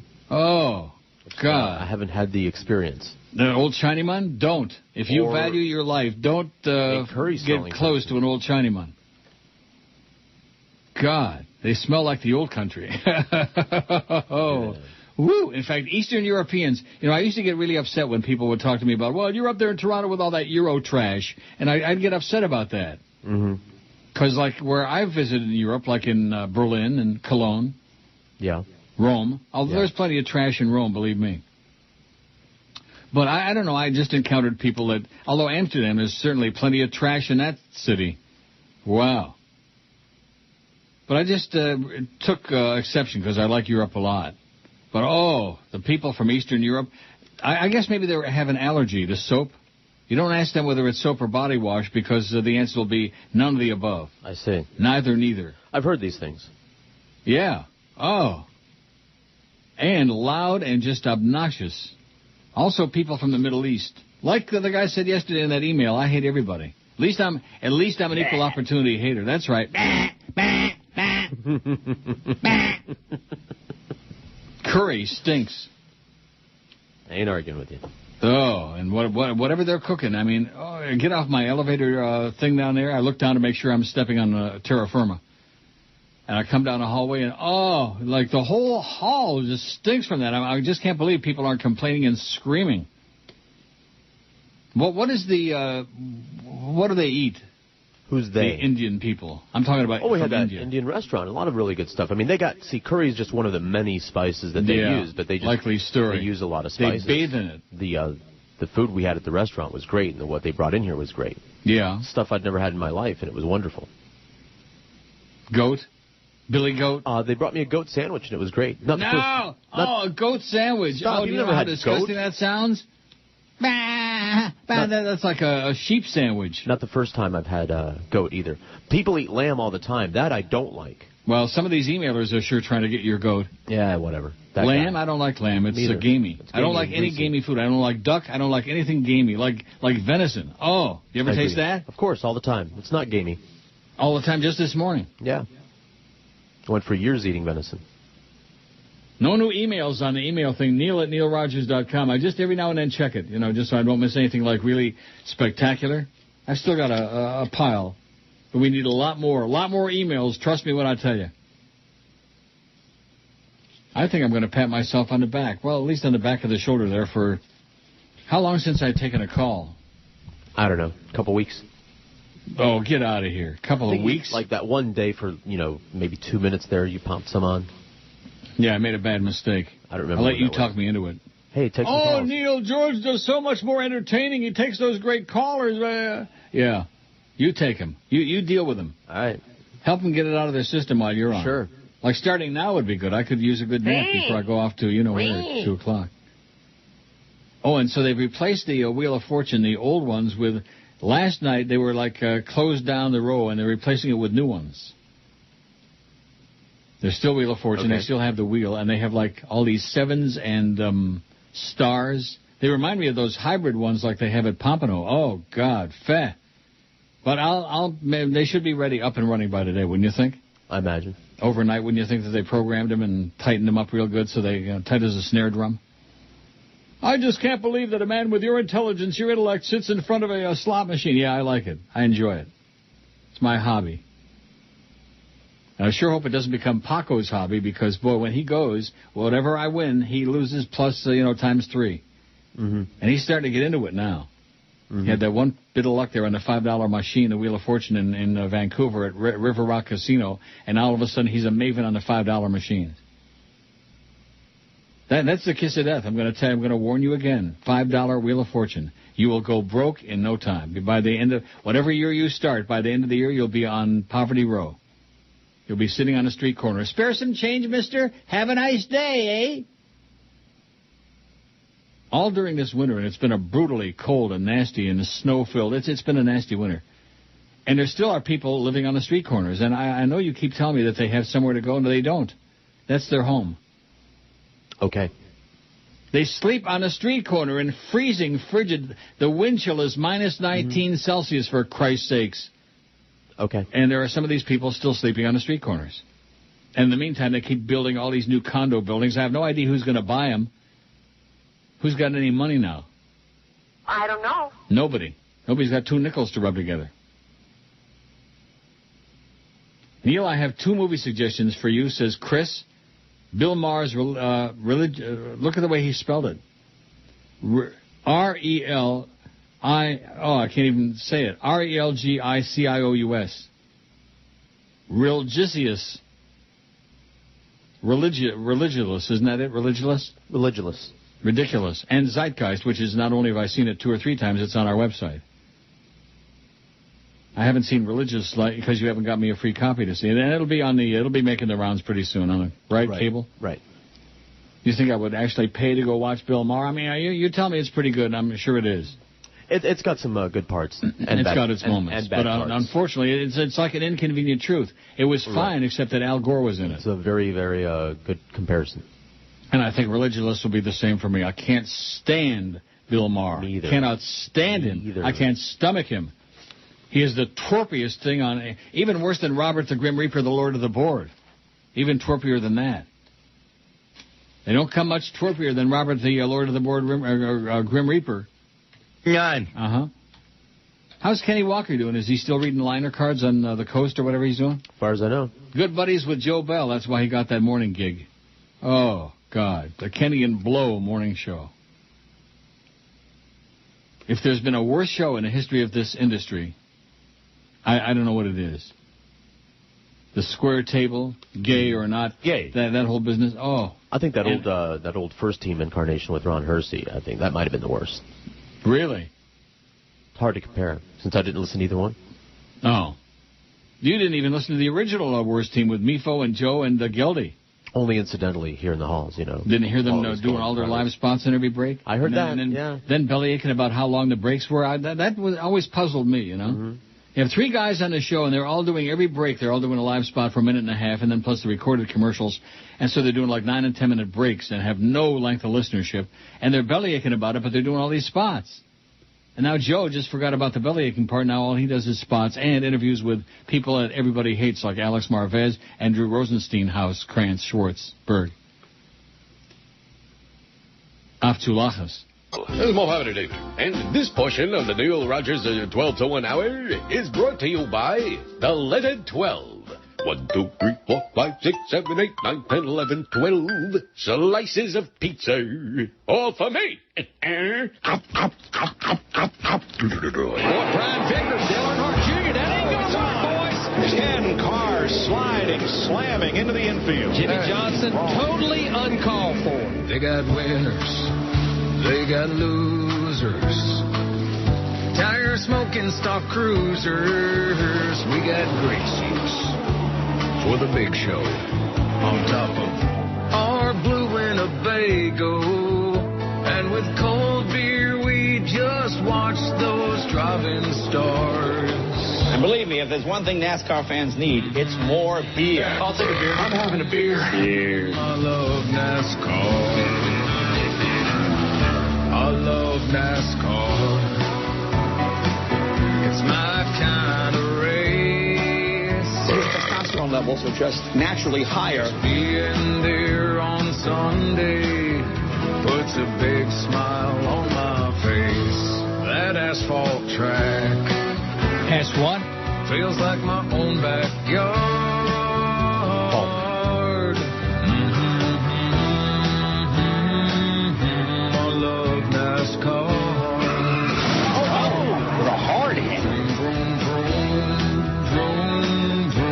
Just love NASCAR. And the 51st running of the Daytona 500 going to Matt Kenseth in his Roush Fenway Ford. Oh, by the way, speaking of an asphalt, Rafael Nadal's got a girlfriend. Who? That very strange Spanish tennis player, Rafael Nadal. I don't know who that is. Yeah, you do. I don't. If you saw him, you'd know who he was. He's strange. That's fine. I don't know who that is. Have we done that poll? I guess we have, about strangest people. He should have been on it. He's strange. Rafael Nadal. He's Spanish. Okay.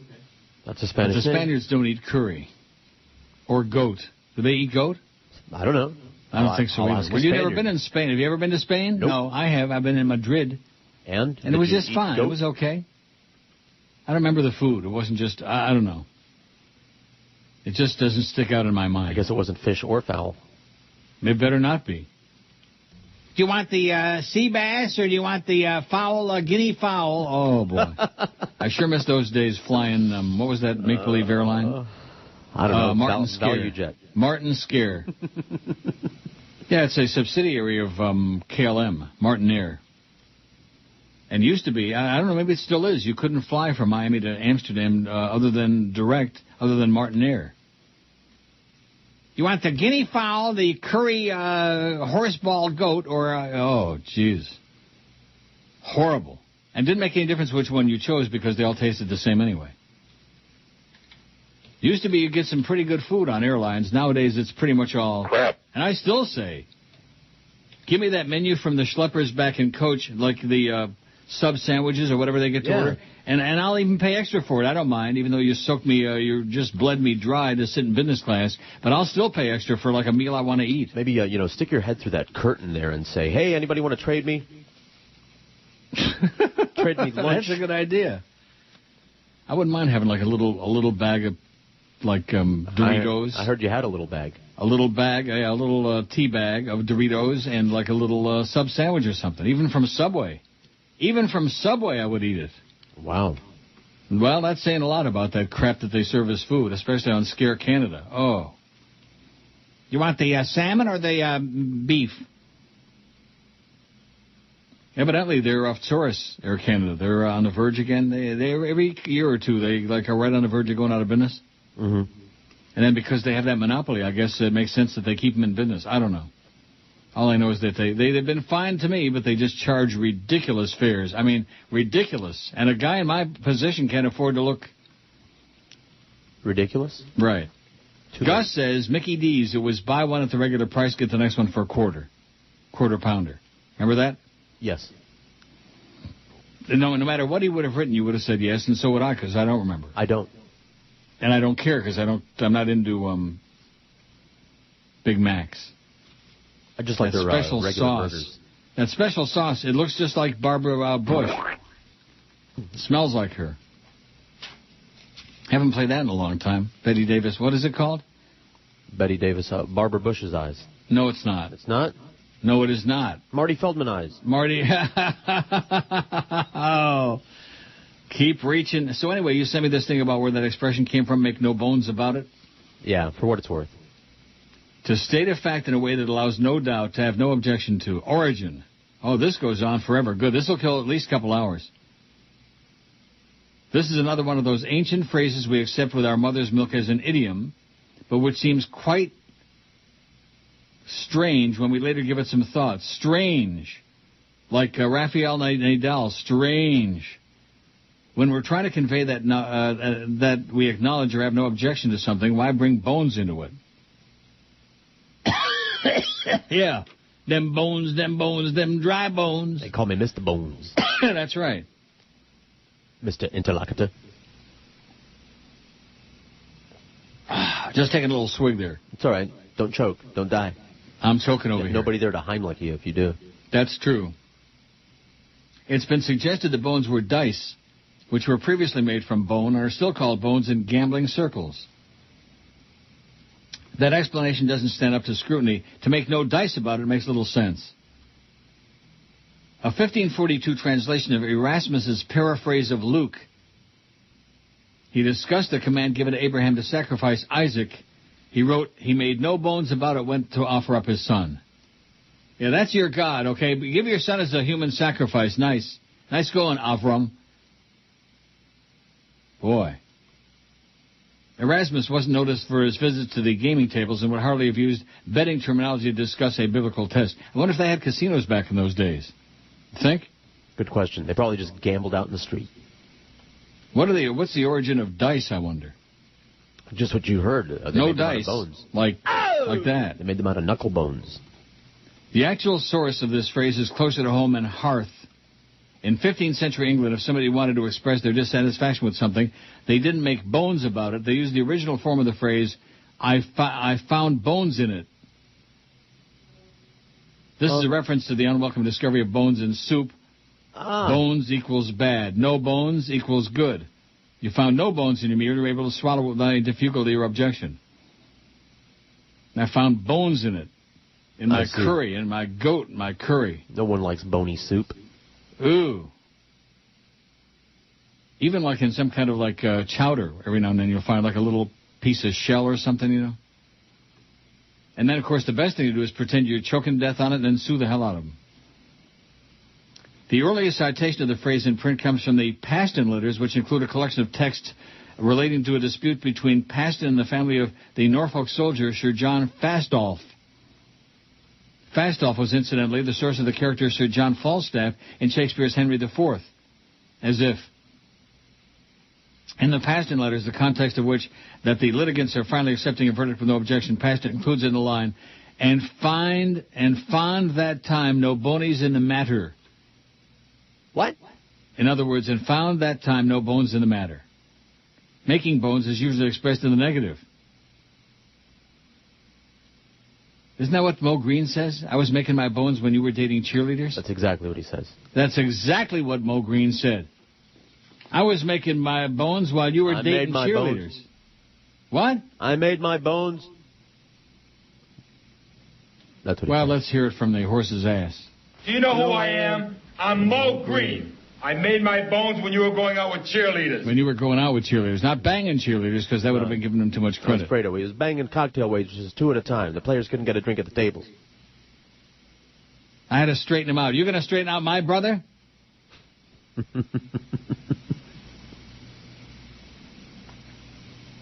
Mikey. That was something that Anthony almost went fishing with Fredo, but they wouldn't let that happen. You know, it would have been too gory for Anthony to see Fredo get a bullet from Neri in the back of the head. And it goes to show you those Hail Marys don't work. That's the one message of Godfather. You can say all the Hail Marys. Maybe he didn't say enough of them, you think? How do you know it didn't work? Maybe he went to heaven after he got shot in the head. Yeah. Maybe he's drinking that heavenly coffee now, chock full of nuts. Or heavenly hash. Making bones is usually expressed in the negative. There are rare occurrences of people being described as making bones about this or about that. An early example comes from Richard Simpson's The School of Shakespeare, 1878. Elizabeth was thus making huge bones of sending some 7,000 pounds over for the general purposes of the government of Ireland. Make no bones about it is now rather archaic and heard less often than before. That's why I brought it up, because I'm archaic. I'm old and I'm a fossil. I'm an old, fat, old Jew fag. It did return briefly during the 1980s, and as an example of, waiter, I'll have a crocodile sandwich and make it snappy, form of joke. Waiter, I'll have tomato soup and make no bones about it, linked neatly back to the phrase's culinary origin. Linked neatly back. Well, what does that mean? Oh, I see, that's a picture of a bowl of tomato soup. Make no bones about it. How are you going to find bones in tomato soup? Tomato bones? Maybe tomatoes got bones. Tomatoes a fruit, you know. Them bones. Them bones, them dry bones. Well, what does that mean? Dry bones. Don't know.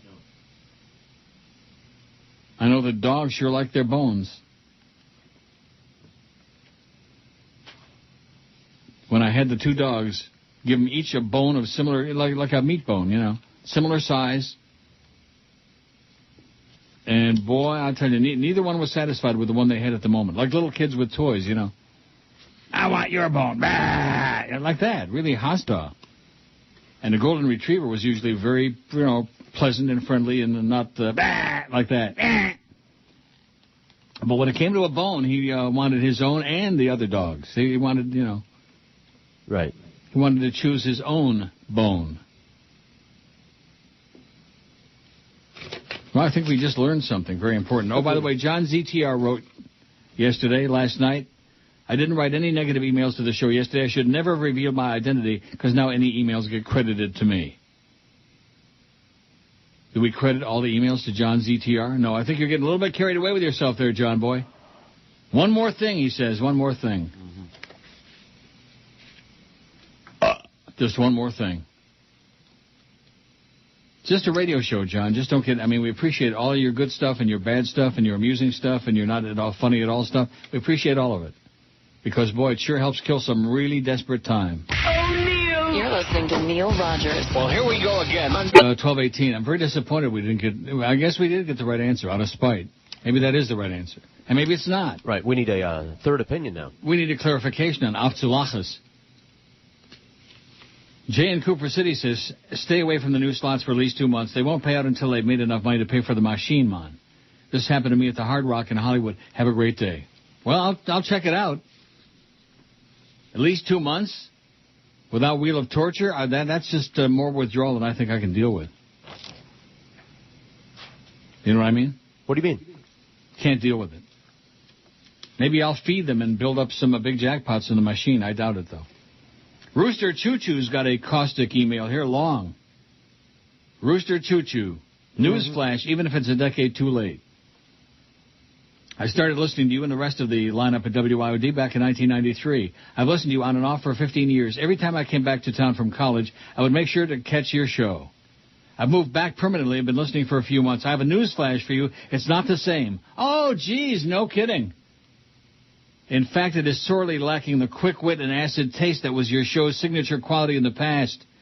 I know that you're almost 70 years old. It's unrealistic to expect you would have lost a little mental sharpness by this point. But you have given up completely is surprising. I just heard you say you don't care. Truer words have never been spoken. You don't care about your audience anymore. If you are truly carefree, why not take advice and instruction from listeners? Oh, this is definitely, what's his name, John ZTR? Mm-hmm. If you are truly carefree, why not take advice and instruction from listeners who only have the best intentions for you and your show? Yeah, that's right, advice and instruction. If it truly doesn't matter, why does it matter to you how the audience wants the show to go? I know you mock people who try to contribute to the format and content structure of your show, but you really shouldn't, because these are all the same people who filled out Arbitron diaries and supported your sponsors for years. You have become very self-aggrandizing and confident in your success, and yet your ratings don't reflect that. I've never emailed or called your show in all this time. This is the first time communicating with you. I was one of those masses of people who would just enjoy your show in quiet amusement and never call. Now I've joined the majority of your audience, and become annoyed and outraged at your attitude. Annoyed and outraged at your attitude. How do you like that? Wow. Like most of your other emailers who you complain about, I feel compelled to redirect you to a more entertaining path. Of course, it doesn't say what that more entertaining path might be, but it says redirect you to a more entertaining path. I don't blame you solely. I think George deserves some blame. He lacks the capacity or courage to point out to you when something is wrong or just plain BS. Yeah. He's just waiting for you to die and take the money you leave behind. I'm not leaving him behind any money. See, that's another thing I don't take instruction on, who I should leave my money to and what I should do in my will. I'm not leaving him any money. Or a chicken neck. I'm not leaving him any money either. He's just waiting for you to die and take the money you leave behind, wants to remain in your good graces until then. George, nobody cares about your wife or daughters, and you're not hip or cool. Oh, gee. It's time somebody stepped up to help you rescue your show. Do you really want to end your career in a quiet sputter with nobody even noticing it, or do you want to write your 9th symphony and go out in a blaze, but full of glory? You'll be completing 30 years in this market next week. No, try 33 years in this market next week. Use this opportunity for a new start. Rooster Choo Choo. Yeah. Who's the new John ZTR phony identity. Mm-hmm. I mean, so obvious. See, these are only good if they're like a little bit dubious, like you really aren't positive that it's one of the regular chronics. Who isn't? If you're truly carefree, why not take advice and instruction from listeners? Yeah, what time is your show on, Rooster Cogburn? You idiot. You jackass. You fairy. Here's one about your dogs. It says, Neil, I haven't heard you talk about them recently until you just mentioned them. Did they die? Yeah, they're still dead. They've both been put to sleep, put out of their misery. One was like 13 and the other one was 14. That's pretty much, some dogs live till 20, but these did not. They're dead. They're still dead. Mom's still dead, too, by the way. Pop, he's still dead. Son of a bitch. Grandma, Bubby, she's dead. Once you're dead, I know it's a surprise, but you stay dead. Even dogs. Even noble creatures like dogs. And that's why I played The Lord Made It All. Mm-hmm. It's part of God's plan. And then, of course, they go to doggy heaven, where every day they get a nice, big, fresh bone. No bones about it. Oh, jeez, I knew you were going to say that. Archie says, just wanted to inform you of my last McDonald's visit. I went in there and ordered a double hamburger. They charged me 79 cents for the hamburger and then charged me 60 cents for an extra patty. Asked the cashier what was up. She said, they have to do it because there's no double hamburger on the menu. I ordered a double cheeseburger with no cheese and got it for 99 cents, no problem. Oh, my God. So 79 and 60 is $1.39. He saved 40 cents. Hey. He says, yeah, it's stupid, but it's the way they nickel and dime you on technicality. You're going to want to talk about nickeling and diming, okay? For 40 cents, you had to make it seem like this and order a double cheeseburger with no cheese, hold the cheese? Hey, in today's economy. Oh, get out of here. My God.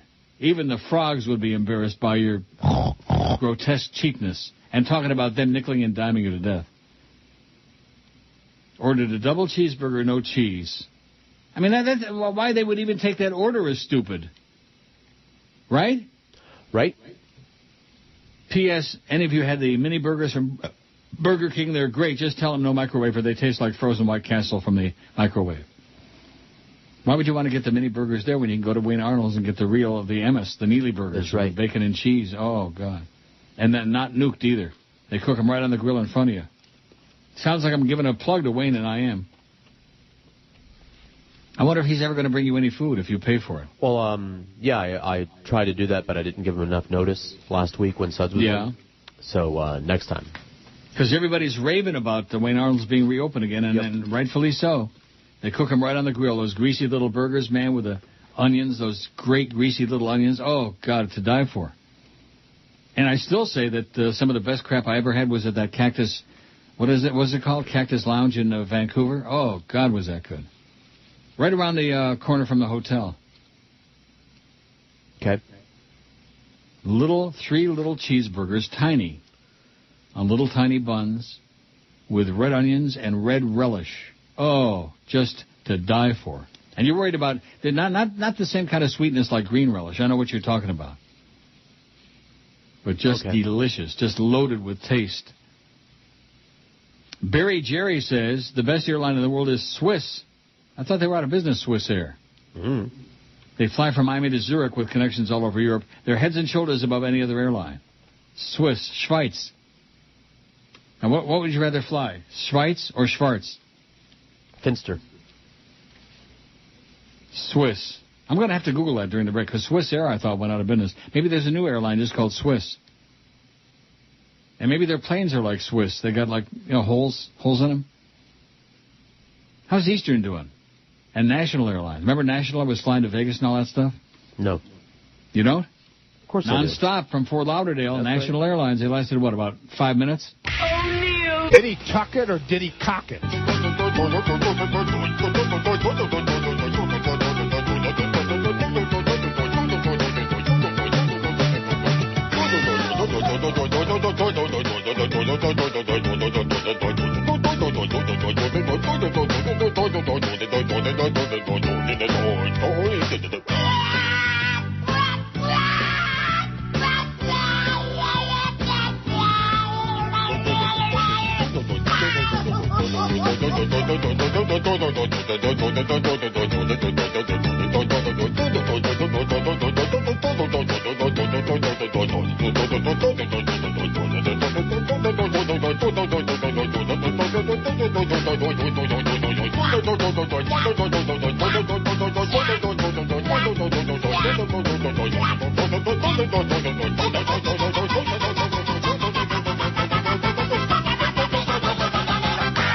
Come on, you're going to go out like some old fuddy-duddy. You're going to go out with a blaze of glory like Beethoven's Ninth.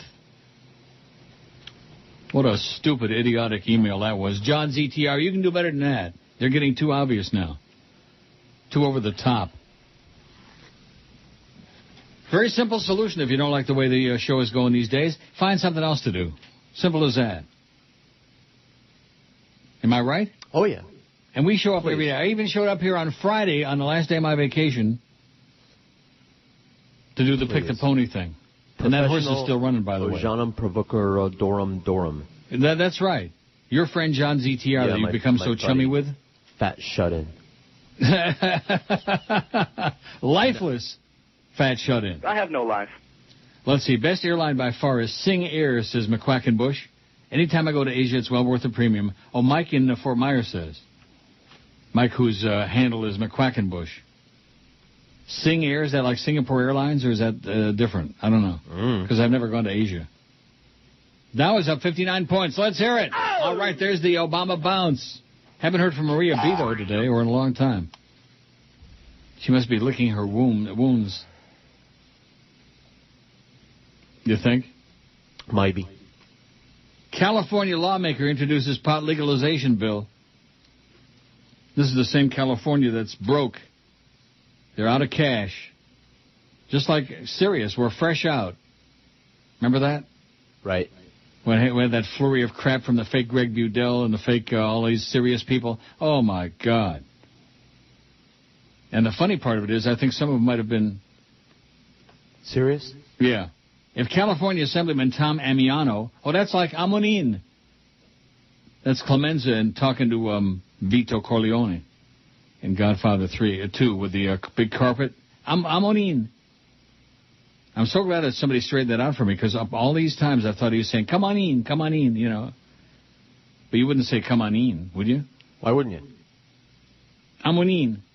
I still don't know what that means, but, you know, I'm gullible. I mean, maybe the guy just made that up. I thought they said it meant come on in, but with an accent. No, that's not. No, he said, come here. I don't know. If California Assemblyman Tom Amiano has his way, the Golden State might become known as the Green State to pot smokers around the country. During a press conference yesterday morning in San Francisco, Amiano introduced the Marijuana Control Regulation and Education Act. The far-reaching bill would go well beyond decriminalization of marijuana to actually legalize the cultivation, sale, purchase, and possession of the plant. Did I ever tell you about growing it in my backyard when I lived in Kendall and Towngate? No. On purpose? Yeah. No. Well, I mean, I had a roommate at that time. I see. Who was... gay. You know... And into smoking that crap. I wasn't smoking it. Not that it would make any difference, because if I was, I would tell you, but I was not. Right. Not dope anyway. But he was. Dried it out in the oven, you know, and that whole deal. And then one day there were a bunch of planes flying over. Like helicopters, choppers, or whatever. And then we pulled them all up later that day. Huh? I said, the devil, you say. Yeah. Well, you just can never be too careful in this world, you know. Growing nasty, illegal plants in your backyard. With the state in the midst of an historic economic crisis, the move toward regulating and taxing marijuana is simply common sense, Amiano said. He said, Amonin.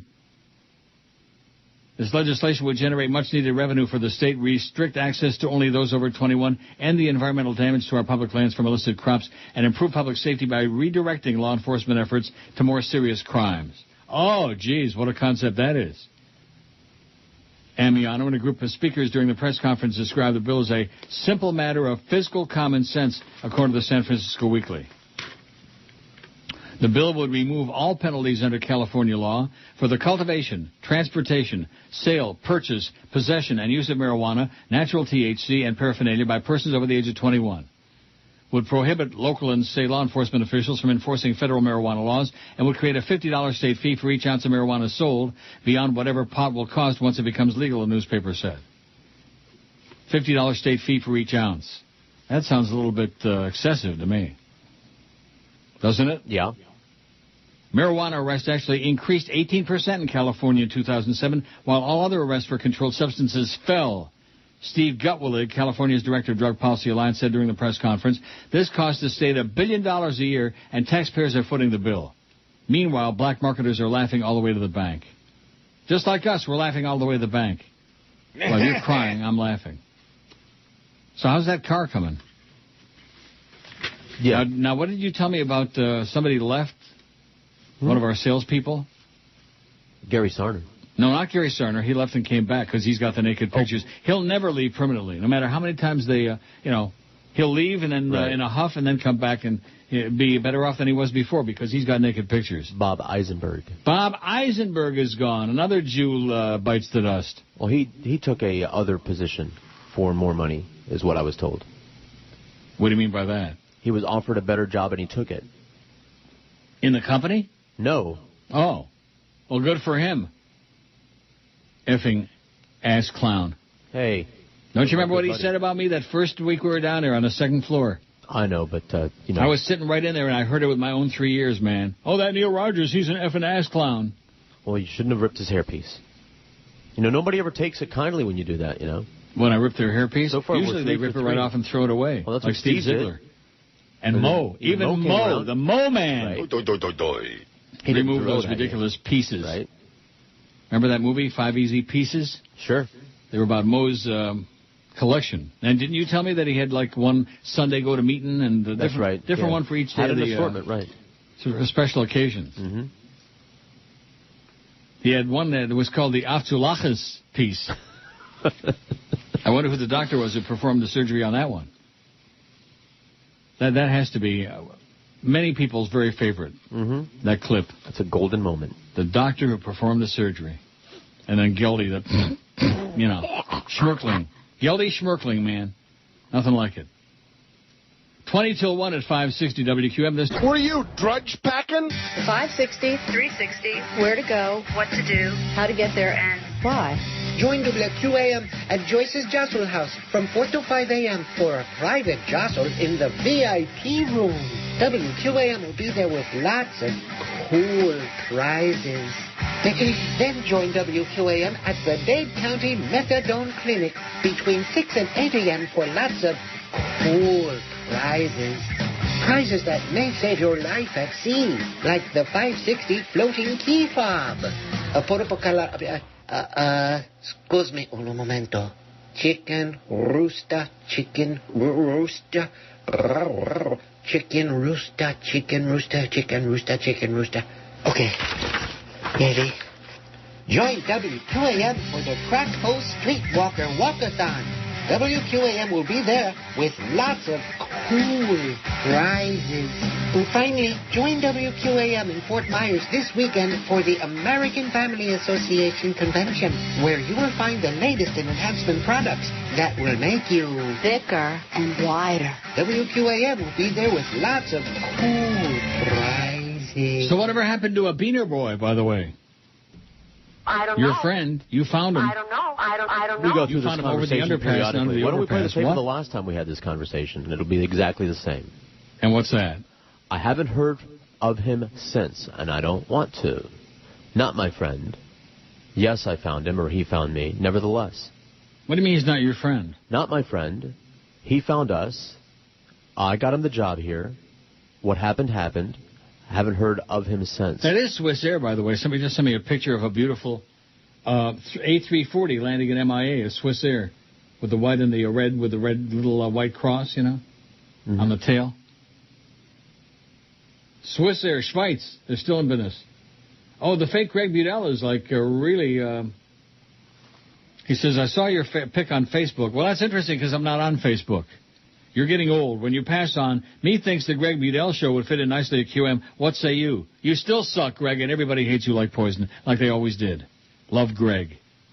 And then his second one says, by the way, when I move in to take your seat, George's bye-bye. I won't need a second banana as you do.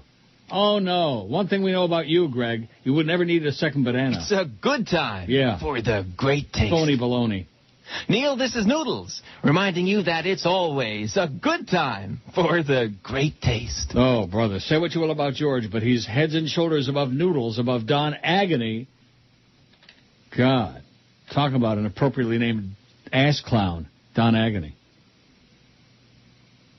Could be the real Greg Budell for all we know, because he's been just waiting for me to croak, In fact, back when those ugly contract negotiations were going on, don't you remember he was in the building and Joe Bell actually was escorting him around? I don't remember. Showing him off like his newest trophy? I don't remember. Greg Budell, who's pining away, by the way, somewhere in Alabama with a banjo on his thing. Talk about failure. Talk about a decrepit, broken-down failure. God, Greg, no wonder everybody hates you like poison and wishes you would die a wicked death. I bet you even Rick Shaw hates Greg Budell. Ooh. I bet you Rick Riley hates him. Next time Suds comes in, ask him about Greg Budell. Okay. I'll write it down. Mark it down. Rodolfo says you are absolutely correct, sir, about curry. Absolutely correct, sir. This spice goes back to 1700 BC in the Mesopotamian era. It was used to preserve meat, and it made its way to India a few hundred years later. Of course, the crooked teeth and stinky Brits adopted that disgusting culinary culture, and now they call just about anything that's Indian curry. Because of the heavy Middle Eastern and Arab culture in Canada, you see that a lot. Oh, yeah, you sure do. You see it and you smell it. Whoa. It is disgusting, and unfortunately, those needle-like Indians toss curry on everything. Their diet consists of grains and vegetables, and to enhance the bland flavor, they bathe it in that god-awful spice, curry. Oh, caca. I agree with the comment on the service of Scare Canada. It pretty much is the same for most airlines these days. British Airways has the club seat a step above first class, which is superb. Yeah, I can only imagine how much that cost. Aside from them, I think that Singapore Airlines has the best service and comfort in the world, even better than some of personal aircraft. Then again, a round-trip ticket New York City to London and World Club doesn't cost less than $9,500. Singapore Airlines is at times even more expensive. Hope you enjoyed your vacation. And to those whiners who only complain and critique, F them. The show is free. The show is good. If you don't like it, turn the dial, asswipe. Very well said, Rodolfo. Like I said before, if you don't like it, go away. That's all. We come and do our best every day. We show up. We say we don't care, but that's a joke. Well, partially. Our motto is that if the people who run the joint don't give a crap, why should we get like all bent out of shape about it? Life is too short, and some of us are getting really, really old. So Monday is our big anniversary show. Do you realize that? Are they making a big tsimis about it? Oh, yeah, you should In conjunction with that dime a dozen spot. We're going to have pony rides, a bounce house, a clown tying balloon animals. Yeah, I can just see Josh Friedman coming back to do the bounce house with the beast. Wow. Can only imagine. You realize it's almost 1 o'clock already? I better start getting with it. I better get on my pantaloonies and my shirt, my shoes. Shoes? Get ready for a big trip today, baby. Break in those new machines, man. Maybe that guy's right. When they put in the new machines, wait until they get all filled up, you know. I don't believe that. Although he does have a point, because if they're programmed, which they are, to pay out a certain percentage, I mean, the percentage of nothing is still nothing. It's like your paycheck, you know. Mm-hmm. Like that 3% raise you were going to get, and then you got the 5% cut, so you're like -2. What a slap in the puss that is. I don't know how you let them get away with that. Oh, yeah, well, you know. No, seriously, I mean, if somebody offers you a 3% pay raise and a contract extension... I should have just quit. No, you should have just taken your pants down and taken a big dump on the desk with everybody there. You said it was a mob scene there. Yeah. That would have left a really good impression, man. Just like that scurvy curry would have left a real taste in people's mouths. Oh, well, we got back from Woodbine last night, me and Paco. Mm-hmm. Got in the elevator, and just as the doors were about to close, a dark-complected resident of the building came on the elevator with us. And just by luck, good luck, bad luck, I farted really loud. Loudly? Loudly. I cut the cheese bad. And I don't think it smelled. I didn't have time to hang around. We're almost to my floor anyway. And I thought to myself, that'll teach him to muscle his way under the elevator when the doors are just about closed. That'll teach him.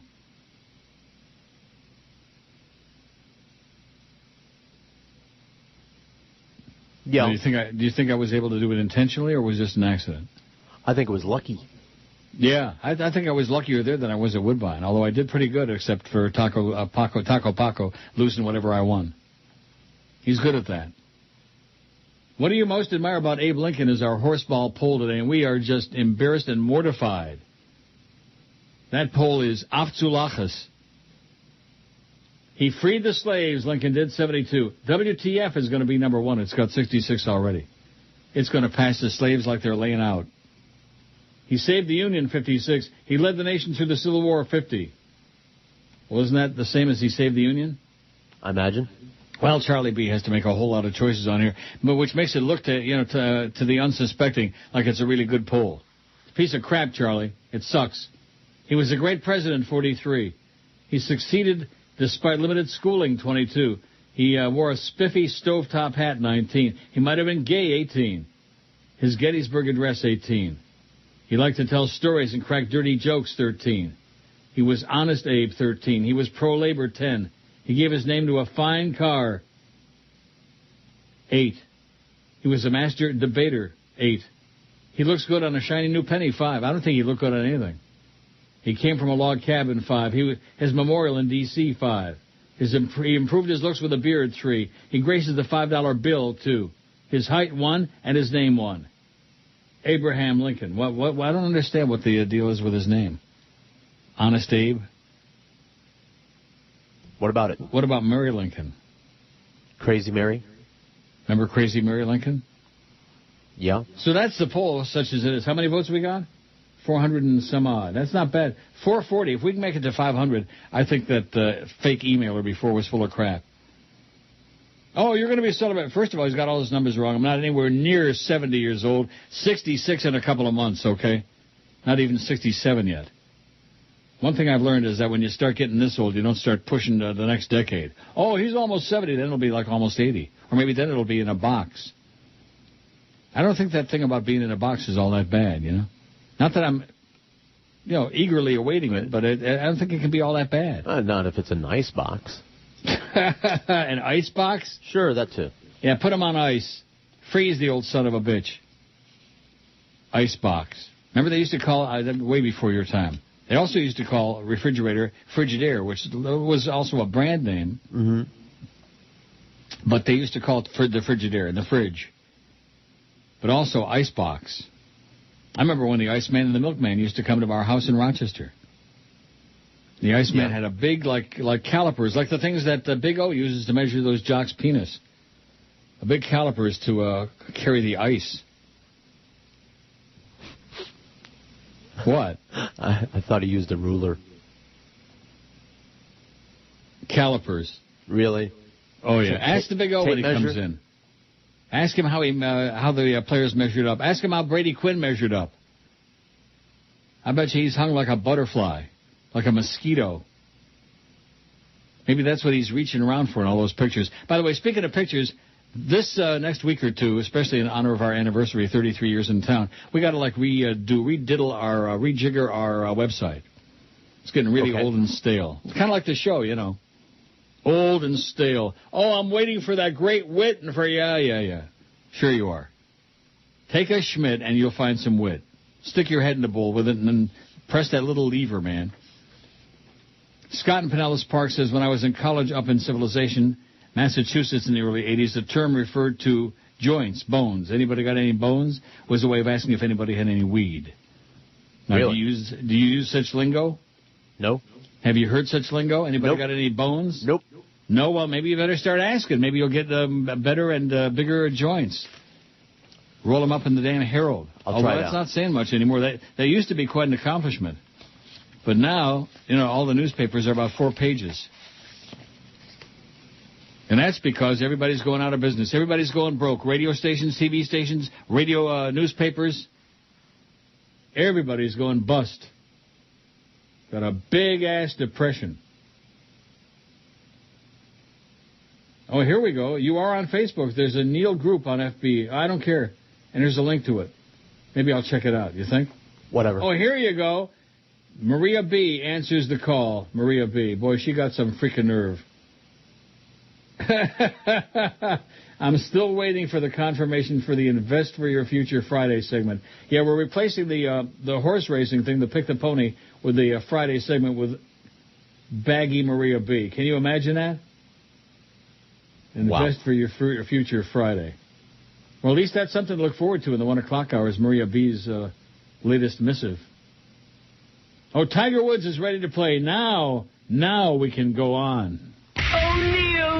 Now life can continue. Well, here we go again. This is Scott Farrell. And when I'm up in Boca Chica slapping old women with painted lips around the pool, I listen to the Neil Rogers 1 to 2 hour. I listen to the Neil Rogers Fair and Balanced 1 to 2 hour. Little EP1, too bad you got crushed. The brass and genital motors didn't have the guts to say no to big oil when the checks were cut. Yeah. All you had to do was plug it in, charge it up, EV1. Bring back the little EV1. Bring back the little EV1. Bring back the little EV1. Bring back the little EV1. The a-holes crush the EV1.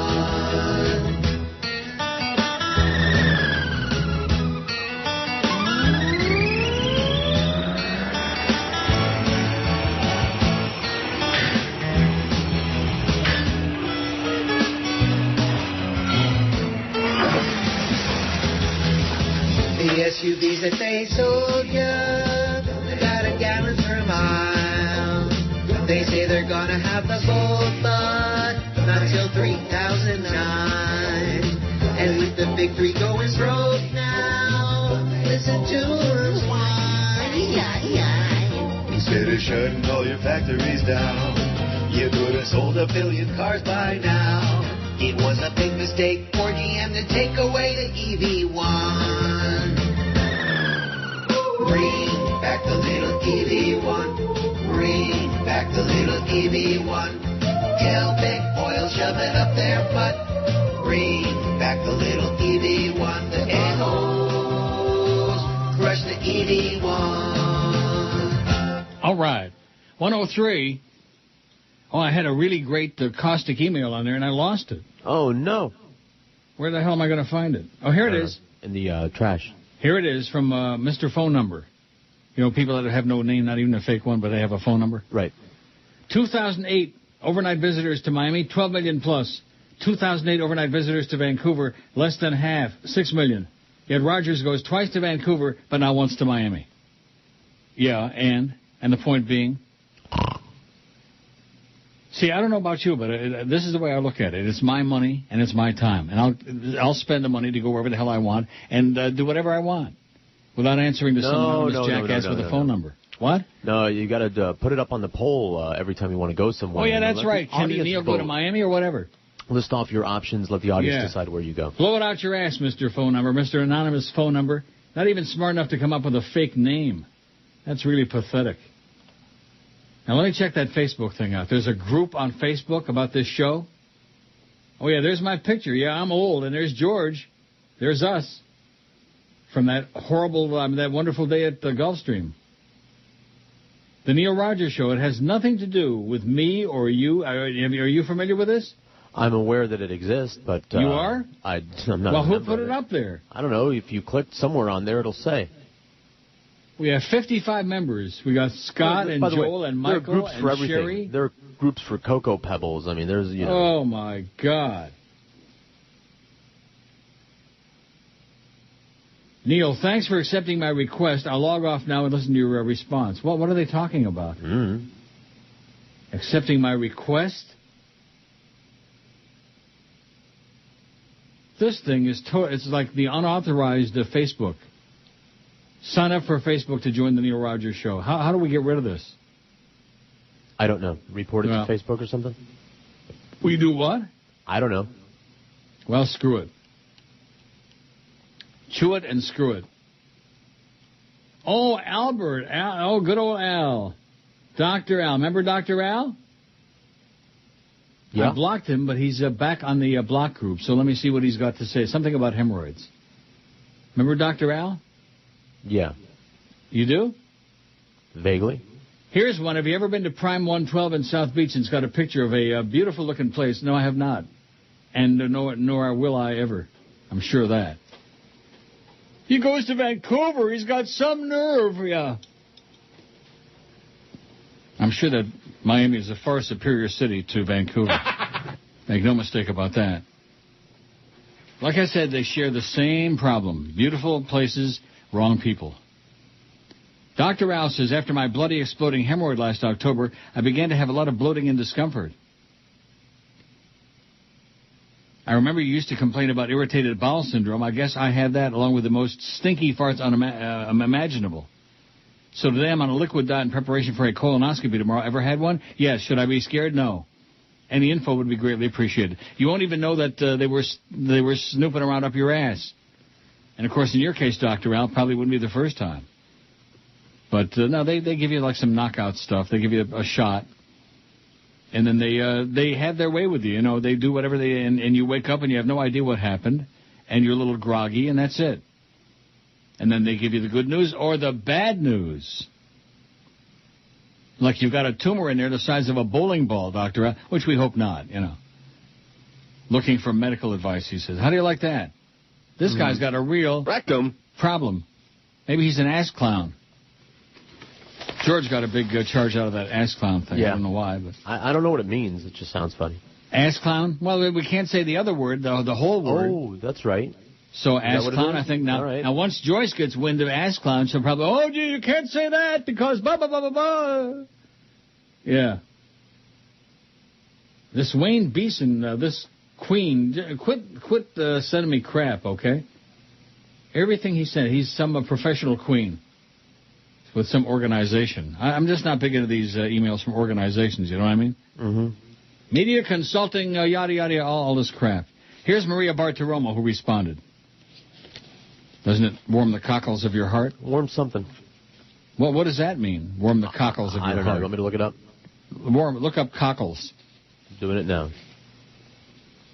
Maria says, hello, Mr. Rogers. I'm glad to hear that you're back from vacation.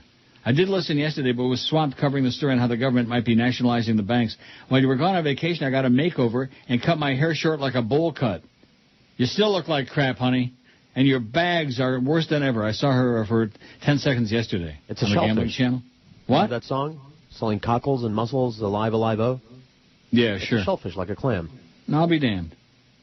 I'll be clammed. So what does that mean, the cockles of your heart? What are the cockles of your heart? Funny you should ask, because I'm clicking on that now. Oh. Furthermore, while you were gone, I don't know if you caught the story on how Sirius was able to get a financier to cover their debt. Yeah, I saw that. A great free market success story. Well, I don't want to beat a dead horse, but we're close to the bottom. And just like I recommended the Dow at 14,000 and 9,000, I have a strong... I have a strong buy on the Dow at 7,000. Oh, that's a great line. Just like I recommended the Dow at 14,000 and at 9,000, she's got a strong buy at 7,000. I hope you and your listeners don't forget the best path to prosperity is a free market society. Regards, Maria B. P.S. I'm still waiting on the confirmation for the Invest for Your Future Friday show. Oh, yeah. Oh, yeah, Maria. Maria's got diarrhea of the mouth. The market's under pressure. It's under pressure. Remember those days when I was invested in that crap, and every time she would do that, I would just want to kill her. Just strangle that bitch. Oh, the Dow's up 101 points, though, today. Oh, look at that. Looky, looky. Here comes Cookie. Doesn't that make you want to go just jump right in there? Oh, yeah. And Ben Bernanke says recovery in the U.S. will require a global recovery. In other words, don't hold your breath. Go to Woodbine, plunge your guts out. Let's see how that loony is doing, eh? Let's hope it's still under 80 cents. Well, can you imagine if it ever went down to like about 30, 40 cents? Wouldn't that be great? For me, anyway. Wow. Well, yeah, it would. Oil, $38.71 a barrel. Roll out the barrel, baby. Let's get some of that damn oil. See, I wrote in those, and speaking of Vancouver, in those electric cabs, electric cars, and I didn't see any problem with them at all. They were just fine. They zipped right along. Yeah. So why are we still prisoners to the freaking schmata heads? Shut up, that's why. Yeah, that's right. That's why. That's why. Don't rock the boat, or all of a sudden you won't have no boat to rock it. The TSX is down 2 points. The Dow is up 97. The Nasdaq's up 18. Let's do a Rick Riley here. I still don't see the loony. Come on now with the loony. I'm sure that everybody in South Florida is really all excited about it, especially all the frogs down there. I'm surprised they even use the same currency in Quebec. Oh, it's over 80. It's 80.21 cents. Not good. It went up 0.29. Oh, it went up about a penny. That's bad news. Scott says, and I guess Scott is confused, okay? Just like the guy that started the show with a picture of that really ugly guy. Okay.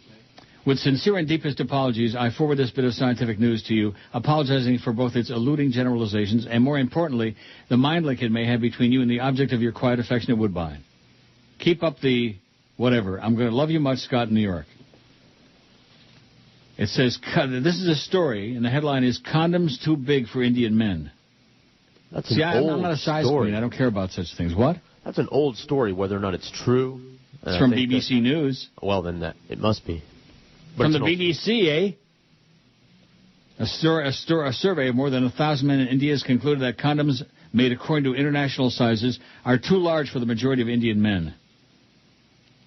The study found that more than half of the men measured had penises that were shorter than international standards for condoms. I didn't know there was an international standard for a penis. It has led to call for condoms of mixed sizes to be made more widely available in India, especially if you're going to like a party. If you're going like to a picnic. The 2-year study was carried out by the Indian Council of Medical Research. Over 1,200 volunteers from the length and breadth of the country, so to speak, had their penises measured precisely down to the last silly millimeter. The scientists even checked their sample was representative of India as a whole in terms of class, religion, and urban and rural dwellers. The conclusion of all this scientific endeavor is that about 60% of Indian men have penises which are between 3 and 5 centimeters shorter than international standards used in condom manufacture. They came up on the short end of the stick. Dr. Chandra Puri, a specialist in reproductive health at the Indian Council of Medical Research, told the BBC there was an obvious need in India for custom-made condoms, as most of those currently on sale are too large. The issue is serious because 1 in about every 5 times a condom is used in India, it either falls off or tears, an extremely high failure rate. Oh, no. And the country already has the highest number of HIV infections of any nation in the world. How do you like that? Mr. Puri said that Indians would be embarrassed about going to a chemist to ask for smaller condoms. There should be vending machines dispensing different sizes all around the country. Medium, small, and extra small. And teeny, teeny, tiny, weeny. Teeny, weeny. Yellow polka dot bikini. Smaller condoms are on sale in India, but there's a lack of awareness that different sizes are available. There's anxiety talking about the issue. And normally one feels shy to go to the chemist shop and ask for a smaller size condom. Teeny, teeny, weeny. But Indian men need not be concerned about measuring up internationally, according to Sunil Mehra, the former editor of the Indian version of men's magazine Maxima. It's not size, it's what you do with it that matters, he says. From our population, the evidence is Indians are doing pretty well. With apologies to the poet Alexander Pope, you could say, for inches and centimeters, let fools contend. I see. And we better do the break or we're going to be... What would you do if you had to choose between the buffalo and the giraffes? Between a flower or an elephant? What would you choose? What if you had to decide between a 100-year-old tree and a 1,000,000-year-old beach? Between drinking clean water or breathing clean air? Would you make the right choice? Would there be a right choice? Now there's a way to help. Not just one, but all these things. EarthShare, the world's leading environmental groups working together. It's one choice we can all live with. This ad sponsored by Ad Council and EarthShare. Miami Dolphins and Miami Hurricanes play on South Florida's sports leader. 560 QAM. Neil God. Real American a-holes. Real American a-holes. We salute you, Mr. I spend my weekends judging toddler beauty pageants guy. Mr. I spend my weekends judging toddler beauty pageants guy. There's a special place in hell for people like you. And it's right next to the actual parents of the little Botox bloated brats you judge. I'm too sexy for my diaper. The guys at the office have box seats for the big game. But you respectfully decline due to your previous commitment at the local mall Sunday at noon in front of Build-A-Bear. All contestants must arrive 1 hour prior. Interesting that you've chosen this particular line of work. After all, you have no children of your own and still live with Mother. Ellie, bring me my tea. Obviously, it takes a special talent and a keen eye to discover the next John Bonet. And let's be frank, how else are you going to occupy your time until the FBI returns your computer? Oh! So we salute you, Mr. I spend my weekends judging toddler beauty pageants guy, your curious odor, your recently deleted Facebook page, and your aliases. You are a real American a-hole. Well, good. Okay, 120 at 560 WQAM. I got my shirt on, my pantaloons, and my shoes. Wow. Isn't that great? Did you brush Making your some teeth? serious progress. Did you polish your head? Yeah. No, actually, I have to shave my head tonight. Right? It's starting to get a little hairy. Yeah, but you like put turtle wax on there, you know? Oh, yeah, sure. Buff it with like a shoe cloth. Barb says, could you please see if one of your listeners could give me a ride to the doctor? No. If you look at the email address, it's Barb Itchewit. My methadone is ready to be picked up. I live in Hollywood. Whenever I drive my car, it swerves all over the road, so I think I should get a ride. Send a picture, Barb. My doctor is somewhere in Aventura. God bless you, Neil. Barb. Barb Itchewit. Cute. One of the best emails of the day, I would say. Oh, I've got experience in this department. 473 on the poll. We got a shot at 500, man. If we make 500 on this poll, which I just changed it before the show, that would be a real feather in our cap, especially coming up on that big anniversary show Monday. Right. Now, there's one word of caution.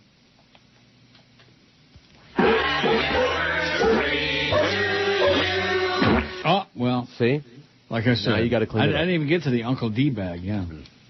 Teabag, Uncle D-bag. I didn't even get to that. Well, those are just raspberries. Right? Right. Poison berries. Oh, so much stuff in these DCSs and so little that we can play, you know. Some really good stuff in there, too. Some entertaining and amusing stuff. Here's one that says, Ray, the guy from Chicago who emailed about Burn Notice, it's a pretty good show on USA Network, is now the highest rated show on cable TV, regularly beating out even its parent network, NBC. The real star of the show is not Jeffrey Donovan, but rather Bruce Campbell, who's great. I wonder if he's kin to Alex Campbell. Oh, God. You see them filming all over, mostly in Coconut Grove, but also South Beach, Brickell, and Hollywood Beach, etc. Well, that's good. And Jeffrey Donovan is still ugly. He looks like what people drop in the bowl on a bad day. He looks like Dr. Al's ass right before they stick that tube in there. Tube! Don't worry, Dr. Al. It's a piece of cake. It's a painless procedure. In fact, I had both ends. I had the endoscopy and the colonoscopy at the same time. Really? Yeah. Don't you remember that? I didn't know that was a part of it. I didn't know that you had a tube in each end of you there. Yeah. I had a tube in my throat and a tube in my ass. They put you on the rotisserie, did they? That's right. And Ron Popeil was there to supervise. Remember that nice email I got from the fake Ron Popeil? Here's one from the fake Manny from Kendall. I went there a couple of years ago. Vancouver rules, he says. Had a great time. Took the Skyrider up to the mountaintop. Great restaurants. The Amsterdam Cafe was incredible. It was really... Incredible. The ferry ride was relaxing, but boy, it was cold. It was November, and I went there with my Canadian friend to see the 25-year reunion of the original Van Halen. I'll never forget the trip. The shrooms were great. Sincerely, Manny from Kendall. We should live so long. And if you look at the email address, it's Armando Canas Ferrin. Okay. A.K.A. fake Manny from Kendall. I see. Well, I'm just trying to interpret it, because you're the one that teaches me that all these are fake. Not all, just most. All of them, you said? No. What about Greg Budell? Yes. He's fake. Yes. That's for damn sure, and everybody's onto that. You're fake, Greg. Ersatz. Here's one that says, oh, Neil, God, I'm listening to you right now on the interwebs from my home in Pittsburgh. I left Miami in 1996 when you were still talking about retiring. Thanks, Sister Mary Catherine, you never did. I just want to tell you how nice it is to still hear your voice, oy vey. Buttloads, CJ. Isn't that sweet? Mm-hmm. From Pittsburgh, no less. I wonder if he's ever been to Aliquippa. Let's start talking about the Mountain View Inn again, wherever the hell that is. Mountain View Inn. Where they got that great turkey and stuffing. Oh, boy.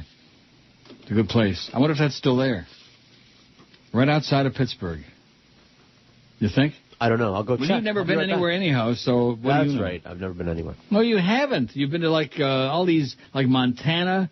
Yeah. Seattle, Los Angeles, New York, Dallas, Chicago, Denver. Boston. Everywhere in between. No. Boston? No. New York's the only place in the Northeast I've been to. It's the what? Only place in the Northeast I've been to. Also been to Canada several times. Philly? No. New York is the only Montreal? place in the Northeast I've been to. No, the rednecky parts of Canada. No parlor frog BC, here? Baby. No parlor froggy, No, the parts where they say A. By the way, all you French Canadians, if any of you are listening, they hate you like poison in South Florida and want you to go back immediately, if not sooner. What just happened there? Oh, you know what happened? You knocked the thing off the line. No, I didn't knock it off the line, but for some strange reason I had... Oh, that's right, I was playing that happy anniversary thing. See how they screwed us up? See? Oh, Neil, Another tough day on the jobs front. More layoffs being announced by another company. Several major companies announced layoffs this week, including Dow Chemical. It's getting serious. Thousands more people losing their jobs in the weeks ahead. Companies announcing major layoffs in manufacturing, finance, retail, and communications. This is our moment. This is our time to restore prosperity and promote the cause of peace. And I know that it's a wonderful world, but I can't feel it right now. Well, I thought that I was doing well, but I just want to cry now. Well, I know that it's a wonderful world, from the sky down to the sea. Yesterday, 60,000 jobs nationwide that were cut. Economic forecasters say the fresh layoffs are only the beginning, and they predict more significant job reductions in the next 6 months. It really is grim news for the economy here. So let us summon a new spirit of patriotism, of responsibility, where each of us resolves to pitch in and work harder and look after not only ourselves but each other. Yes, we can. And I know that it's a wonderful world. I can't feel it right now. I got all the right clothes to wear. I just want to cry now. Cry now. Well, I know that it's a wonderful world, from the sky down to the sea. The road ahead will be long. Our climb will be steep. But America, I have never been more hopeful than I am tonight that we will get there. I promise you, we as a people will get there. We'll get there. 131 at 560. There's that silly-ass Ali Felching on CNN. This show is not available on... Mr. Egghead. Mm-hmm. In town covering the South Beach Wine and Food Festival, New York Post discovers that service in Miami sucks. One bad surprise that really isn't a surprise. Service in Miami overall still sucks. It's like these people just can't get into their heads this may be the last job they ever have in the local hospitality business. Many we spoke to at the festival complained about incompetent staff, concierges who didn't know where their own hotel's signature restaurants were, valet parking attendants who refused to listen to simple instructions, bellmen who brought the wrong luggage to rooms, in-over-their-head chefs who were fired at 10 p.m. during the second night of the festival. Based on what we've seen on recent trips, Eden Rock, the Mondrian on Biscayne Bay, and Canyon Ranch will treat you better than most, which is to say stay away from South Beach, as in the beach itself. 1 star or 5 star, there's something about the location that makes everyone exceedingly stupid. You've been warned. Wow. And here's this whole thing about the cockles of your heart. Do I want to waste my time with that? No, I'd rather go to this thing about Facebook. Okay. Facebook and Bebo risk infantilizing the human mind. Infantilizing. What's Bebo? I don't know. Must be a British thing, because this is from The Guardian, UK. Okay? Okay. Okay.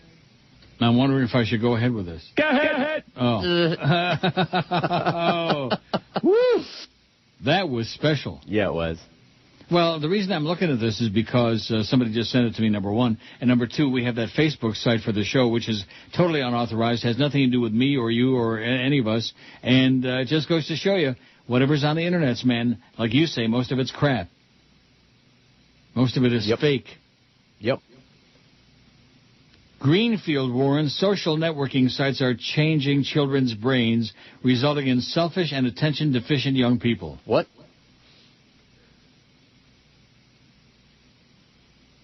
Says Baroness Greenfield. Oh, this is a stuffy Brit thing. Baroness Greenfield.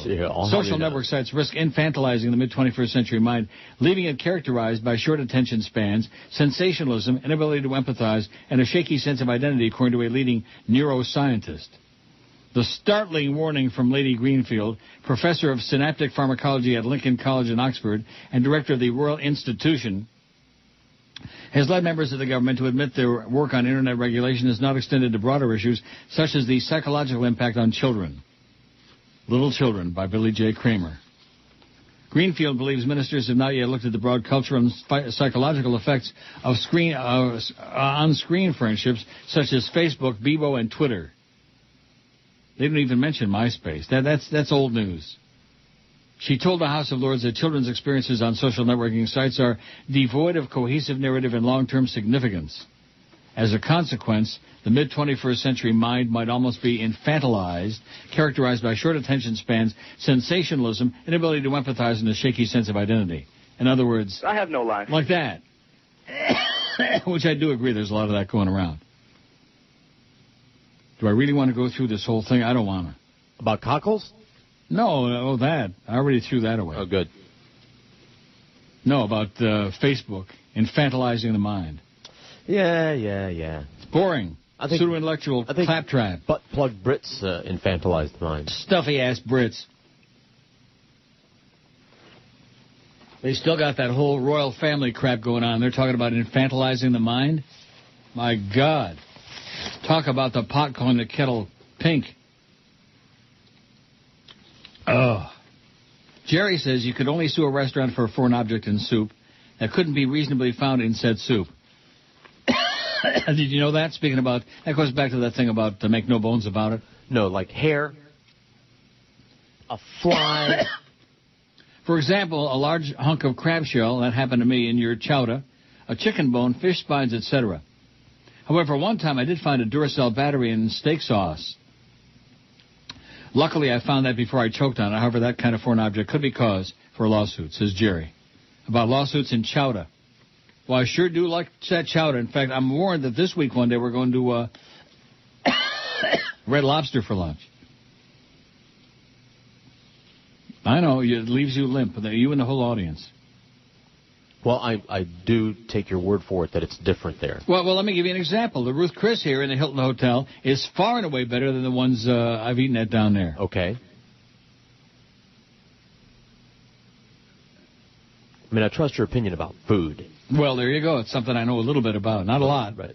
A little bit. Oh, you don't know anything, Rogers. All you eat is Red Lobster and tacos smell. Yeah, it must be the Mexican influence, taco smell. Mm-hmm. Well, I'm gagging on the air in here, I think. The artificial heat. Although if Castronova's listening, let me check out the latest temperature. Pretty chilly. It's sunny. And in this time of the year, -6. Oh, boy. Not too toasty. What's -6? About 25? I'm looking. Oh, God. He's dying up there. You're right. Tomorrow, though, +2. And Thursday, sunny and +4, 40. Hallelujah. -6 is going to be like 2019, something like that. 20? 2021. Sorry. Holy crap. It's freezing, in other words. It's still colder than crap. And it's already the 24th of February. Let's just kind of skate right on through March. Let's do the anniversary show, and then it'll be April. How's that? All right. No fooling. Hey, Neil, my computer is down. That's why I email from my dad's computer, and the names are different. First, I'd like to say that I love that woman screaming Willard. What does that mean? I just saw the remake of that movie with Crispin Glover, and it's great. What woman screaming Willard? I don't know. No. And it wasn't great, the remake. No. The original, yes. The remake, not. I will say, though, that the Hitcher, it exceeded my expectations. It was okay. I wasn't going to watch it. Okay. And certainly the scary guy, what the hell is his name? I keep forgetting his name. John something? Ryder. John Ryder. Very good. Wow, you are on top of it today. I don't care what they say about your stupidity. My God. He's no Rutger Hauer. And the kid is sure as hell no C. Thomas Howell. I made my daughter watch that movie. She had nightmares from Rutger Hauer for, like, ever. Really? To this day. I bet she stopped eating finger foods. Second, I listened to the show last week, and George always does a great job, so you know how I voted on the poll, meaning yesterday's. Third, I want to ask you and George if you ever watched the show Mystery Science Theater 3000. Yes. Yes? Yes. Where'd you go? Where'd you run off to? I'm right over here. I got a tangle. I'm trying to get some Mardi Gras beads off the wall over here. I need them later. It was a 2-hour show where a guy and two robots trapped in space are forced to watch crappy movies. I thought you might like it if you haven't seen it. Mystery Science Theater 3000, where would I see that? Not for you. Really? Silly. Nicht from here? Well, why is that? It's silly. No, I don't like silly. Fourth, I want to ask George what Flea meant last week with the, why don't you just tell me what movie you're looking for movie quote. I saw that, but it's killing me trying to remember what movie it was. Thanks for your time, says Anthony in Tamarack. I'm not sure what he's talking about. Why don't you just tell me what movie you're looking for? Come on.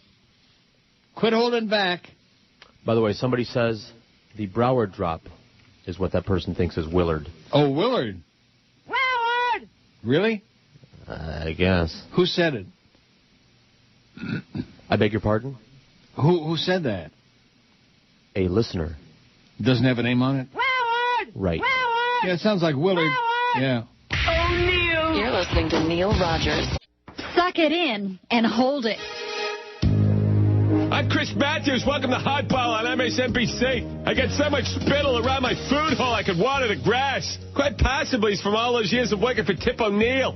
Crazy. The other possible reason my saliva glands are all out of whack may possibly be because I drink scotch from a dog's bowl. Probably from too many years of working for Tip O'Neill being told I wasn't good enough, smart enough, or skinny enough. Plus, I got dillweeds like Bill O'Reilly taking shots at me every night. I'm probably one of the world's greatest minds. If you don't mind wearing a sneeze shield. The reason I don't let people finish their answers is because I can't hear what they're saying. My ears are not even hooked up. The constant swishing of saliva in my mouth sounds like the ocean. The only time I truly feel comfortable is when we take Hardball out on the road on MSNBC. That way I can try to convince co-eds to come back to my hotel room. That is before they realize in order to kiss me and get close to my mouth, they have to be wearing a mask and a snorkel. Many people don't realize John McCain suffered from the same malady, but he had his saliva glands burned closed. Obama didn't. Just one of the many varied and stunning differences we like to point out here on MSNBC. Here's one more important fact you should realize before you go to the voting booth. They have different hair color. I'm Chris Matthews playing Hardball on MSNBC. Oh, let me towel myself off. 146, 14 till 2 at QM. We got the Big O is back today. Oh, and I got a caustic thing in there. Why don't you just die already or drink something, okay? So I got a little frog in my throat, okay? I'd like to see any of you jackasses talk 4 hours uninterrupted nonstop. How about some nice hot tea? Huh? How about some nice hot tea? How about we get the hell out of here in 14 minutes? Ooh, what a great idea. Cliff and Kendall says, Swift return question mark, still claiming to be number one question mark. Here's what's happening. This is about the goddess. Randy is done at Nova M. I don't know when or if she'll ever be back on air. No one is really talking. All I'm seeing is a bunch of lawyer letters. It's BS, says Cliff. You want to hear something positive and a good once in a while instead of this insistent drumbeat of Debbie Downer, wah, the sky is falling.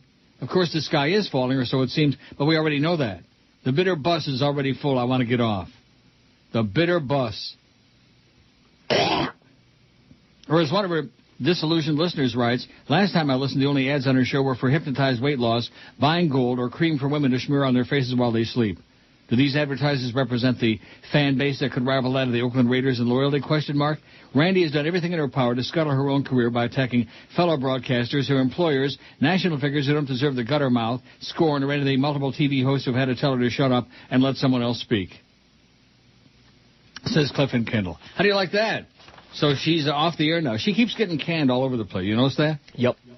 Seems to be a par for the course for her. Not that I'm wishing her any evil or bad or like that. But she just seems to be her own worst enemy. Oh, here's Tony of West Kendall, which I thought I had blocked him a long time ago.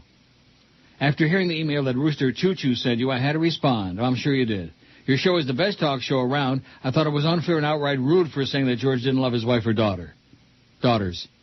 Yes. I'm sure he adores both.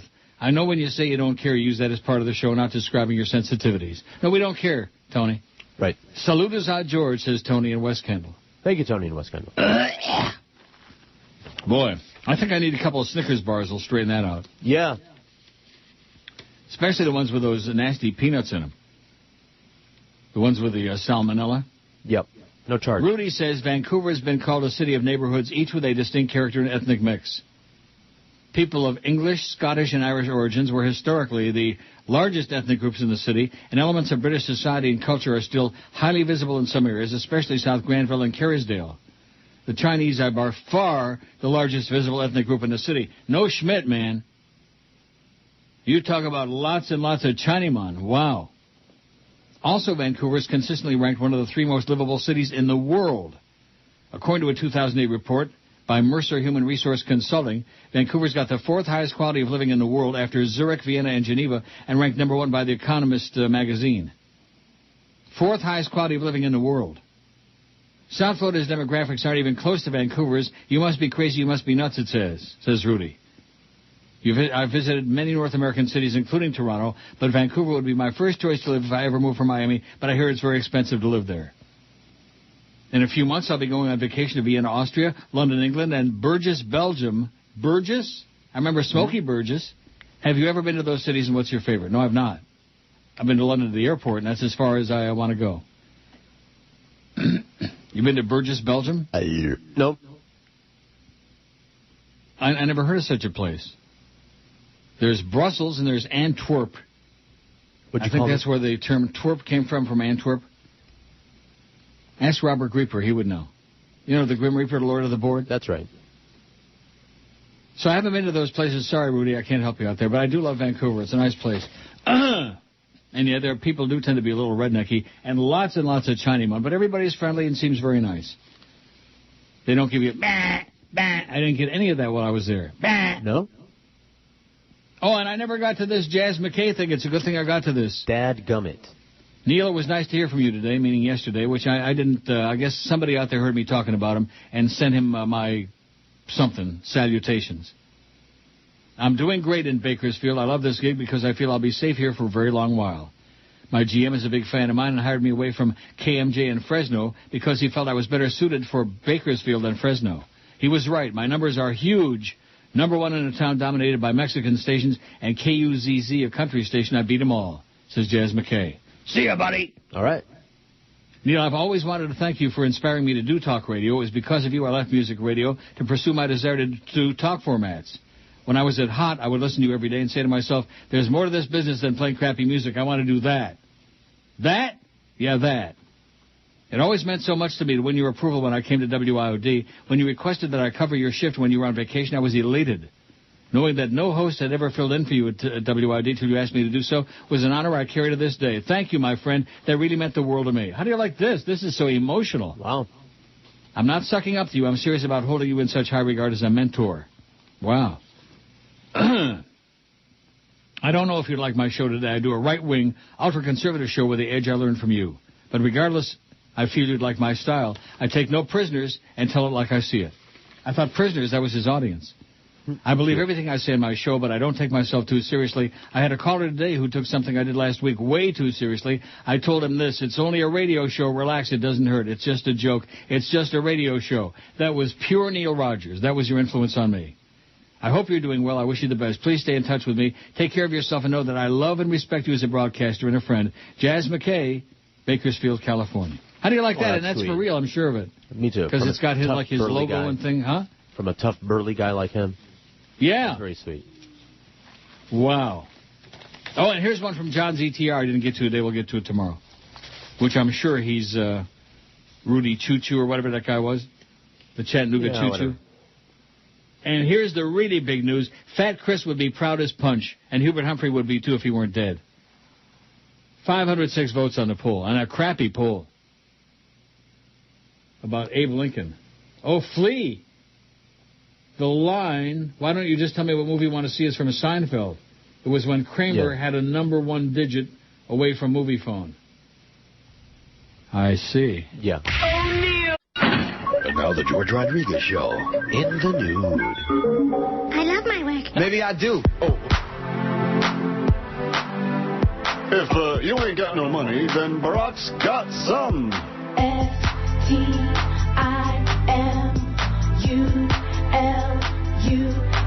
yeah. STIMULUS.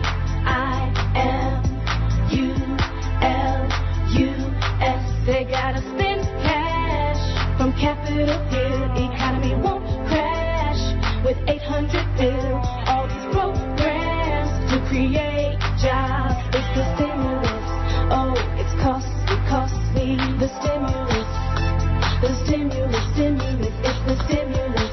Oh, it's costly. All the pork in this package, universal health coverage, I don't care, I'm the prez. Now Congress does what I says. Money for condoms, Vegas lights, and other junk, even water slides. Saving, bailing out Ford so that they can still make Mustangs. Must pass this emergency bill, spending big cash against our will. But they're insane, cause nothing will change with the stimulus.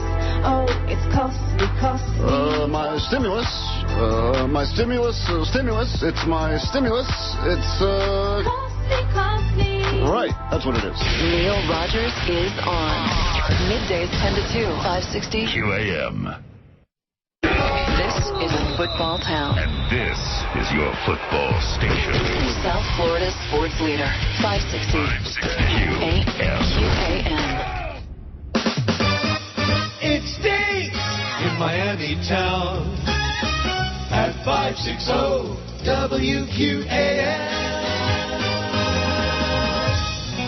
Once there was a senator who was caught indulging a habit, a boogeroo, not much different like a typical neocon faggot. Hands up to Larry, we all thank you for giving writers something funny to do. You're looking for guys who make you go, Larry Craig, thank you for tapping your shoe. News stories last a few days, but you refuse to go away. Republicans are primarily gay. Hands off to Larry with treats up high. We all invite you to inhale our fun.